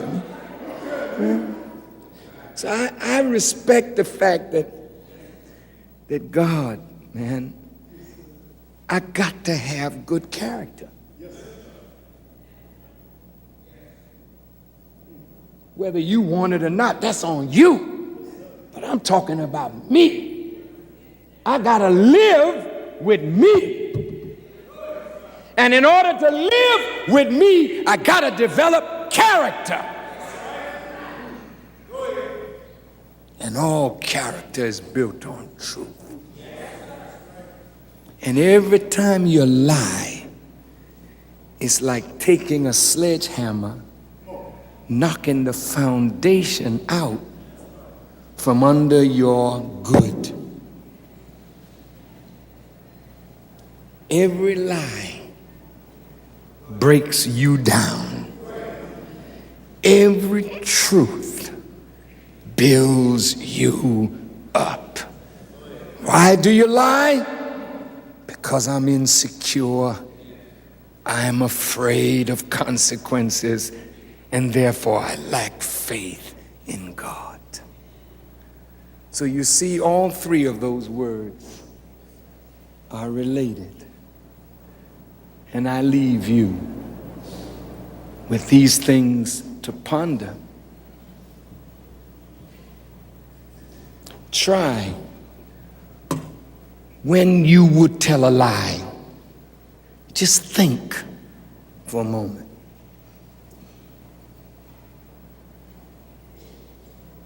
And force yourself to speak the truth. And every time you speak the truth, you get stronger in the truth. Every time. But every time you lie and you know you're lying, you just weaken yourself, because, see, the truth supports the universe. A lie supports nothing.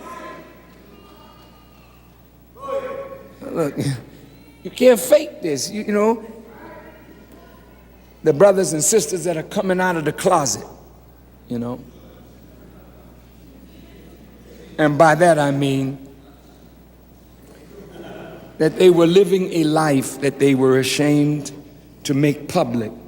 So they say, well, you know, I've been gay, or I am a lesbian. Well, that's telling the truth. You may say, isn't that awful? The gays and the lesbians are having a parade. But they telling some truth. I'm this. This is what I am. This is what I like. I don't care what you think. But some of us are hiding a whole lot of crap, you know. And we won't even be truthful in our wrong so that our wrong can be corrected. If a person come up and say, well, I'm gay. Hey, well, you know what you're dealing with. Whoa. Well,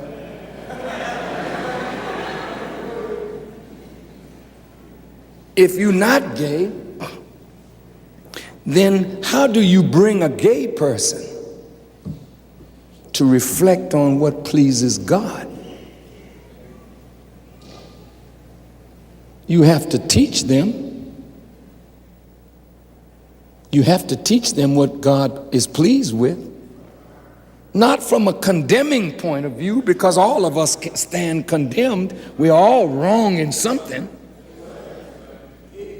But if you're going to teach a person, then you have to leave it to them to make the change. But if you're lying to yourself every day, then you will never confront what's wrong with you.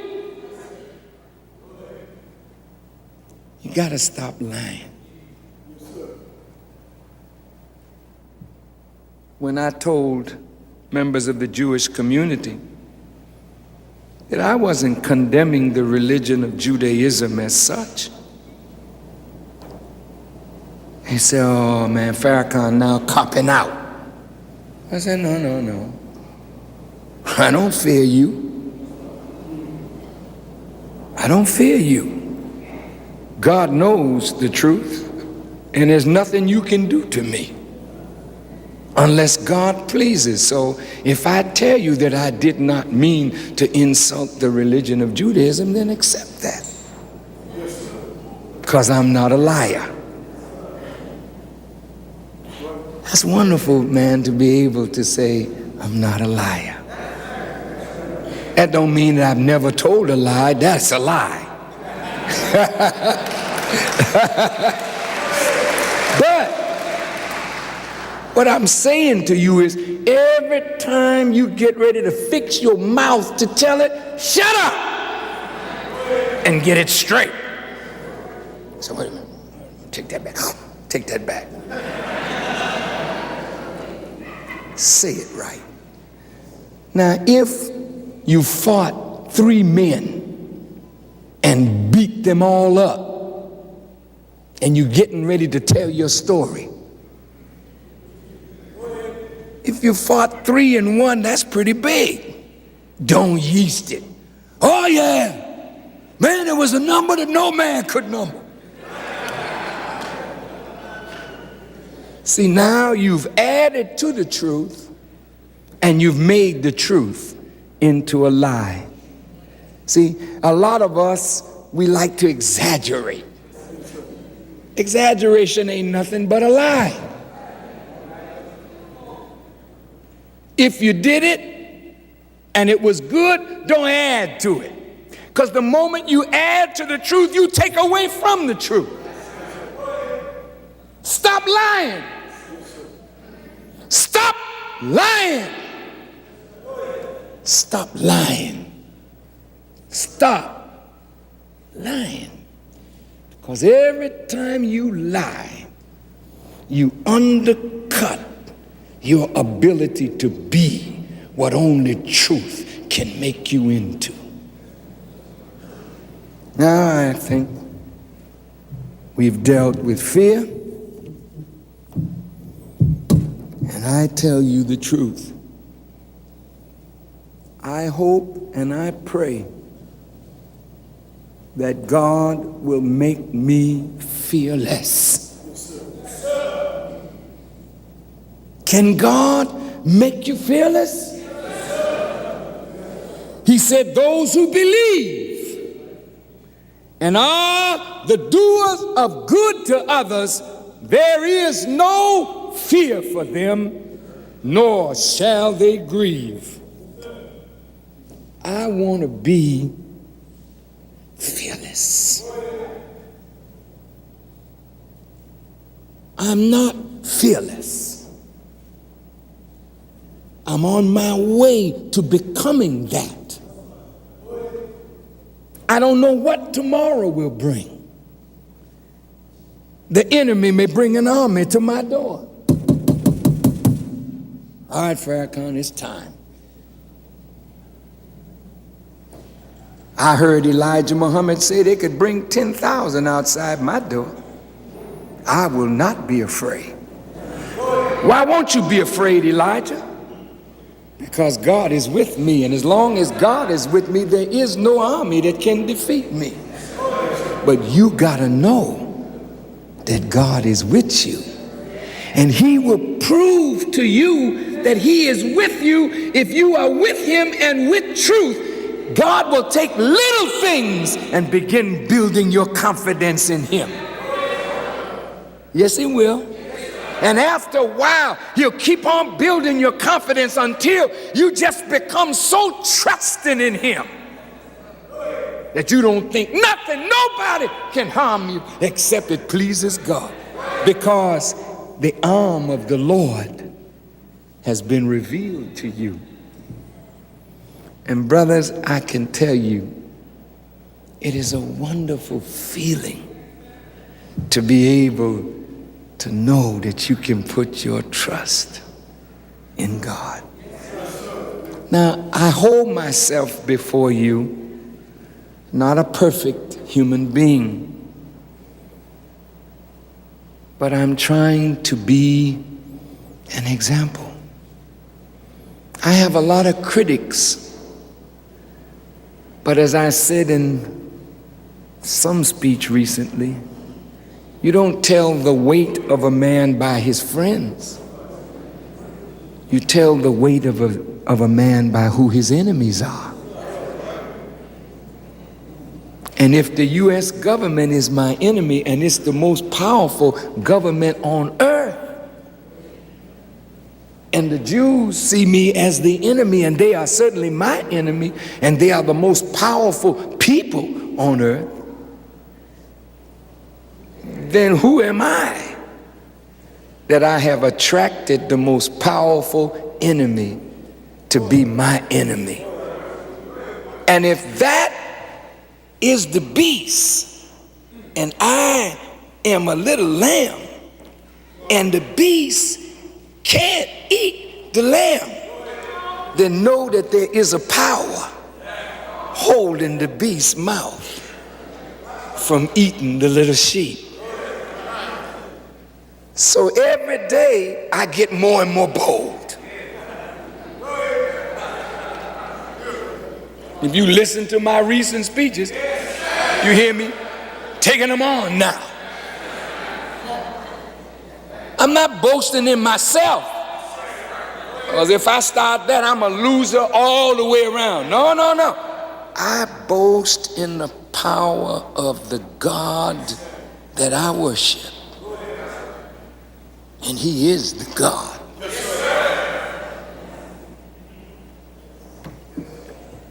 So the Lord is my strength, and he is my salvation. Of whom shall I be afraid? The Lord is the strength of my life. Whom then shall I fear? Yea, though I walk through the valley of the shadow of death, I shall fear no evil, for thou art with me. I refuse, man, to let fear get me to give up my faith in God. I love this creation. I love life. I want to live, you know. Yes, sir. But death is sweet to me rather than being a punk. I'd rather die a man than to live a punk. Because at least history will say he challenged the forces of evil. They overcame his flesh, but they could not break his spirit. That's why I've grown to love Martin Luther King Jr. along with the great Honorable Elijah Muhammad, because the FBI got all these tapes of Martin Luther King in extramarital affairs, and they told him if he didn't stop criticizing the war in Vietnam, they were going to send these tapes to his wife. And Martin King would not punk. I love him for that. He said, you do what you gotta do, and I'm gonna do what I have to do. They sent the tapes to his wife. That's how rotten this government is. They wrote him letters trying to encourage him to kill himself. This is the government. And when he wouldn't kill himself, they killed him. But they can't kill that spirit. They killed Prophet Noble Drew Ali, but they can't kill his spirit. They deported Marcus Garvey, but they can't deport his spirit. They killed Malcolm. Is it they, Farrakhan? Yeah, whoever they were. It wasn't me. They killed Malcolm.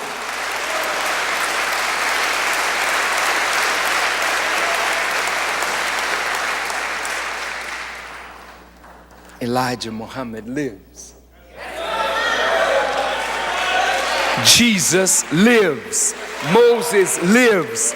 Abraham lives. The righteous live, because you can never kill the righteous. You can only kill the body, but that mind jump into somebody else.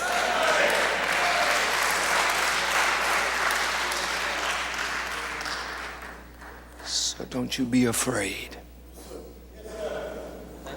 When you leave here today, you go out of here convinced that there is a God.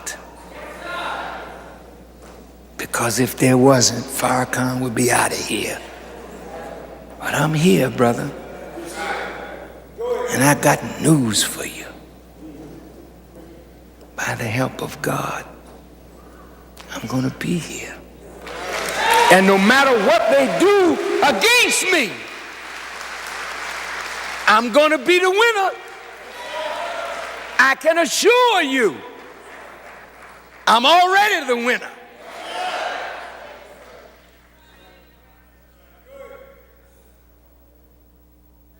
Don't you be afraid. Challenge whatever it is that frightens you. Challenge it. How do you challenge it? Just say, I'm not going to bow down to it. I'm just not going to bow down to it. Your heart beating, your blood pressure's up, but I ain't going to bow down to it. Start with little small things and keep on graduating to the big thing, because the big thing is Satan himself.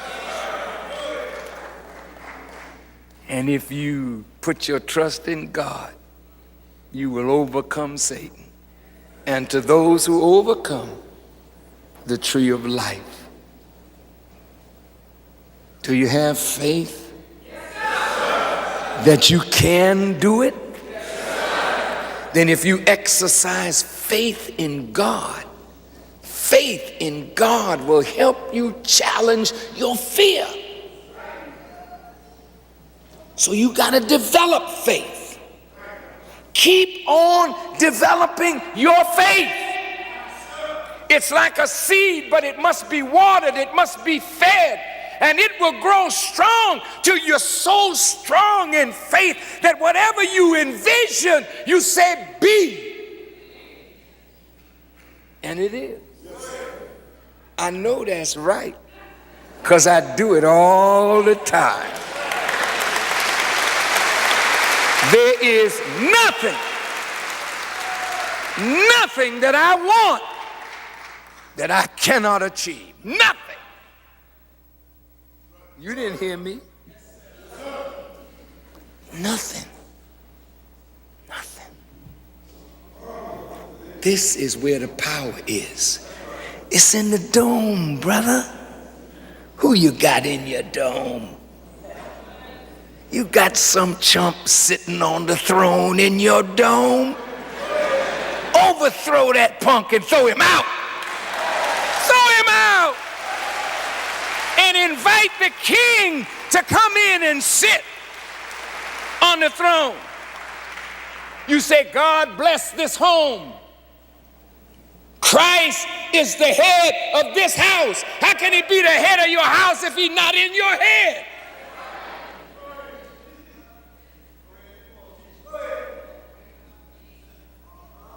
Don't you want him in your head? See, you jiving. See, if Christ is in your head, do you know how much power you got? Say, let this mind be in you, the same that was in Christ Jesus. Do you know what that means?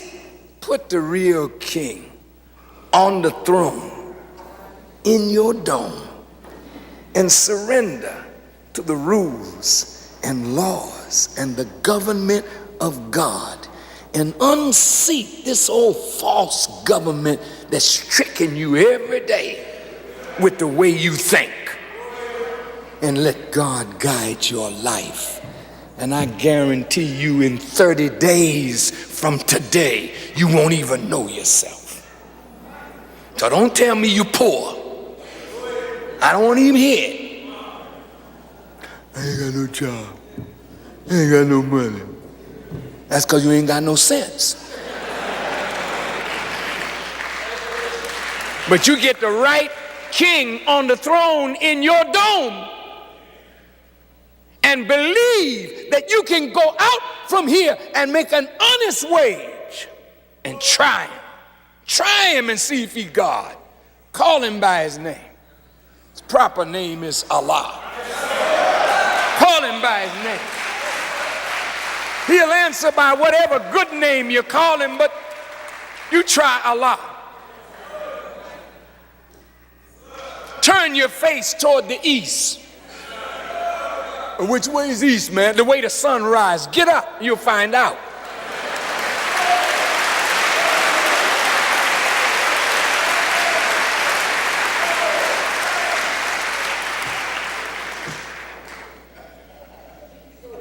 And the next time I see you, you will tell me how you challenged fear and God gave you a victory.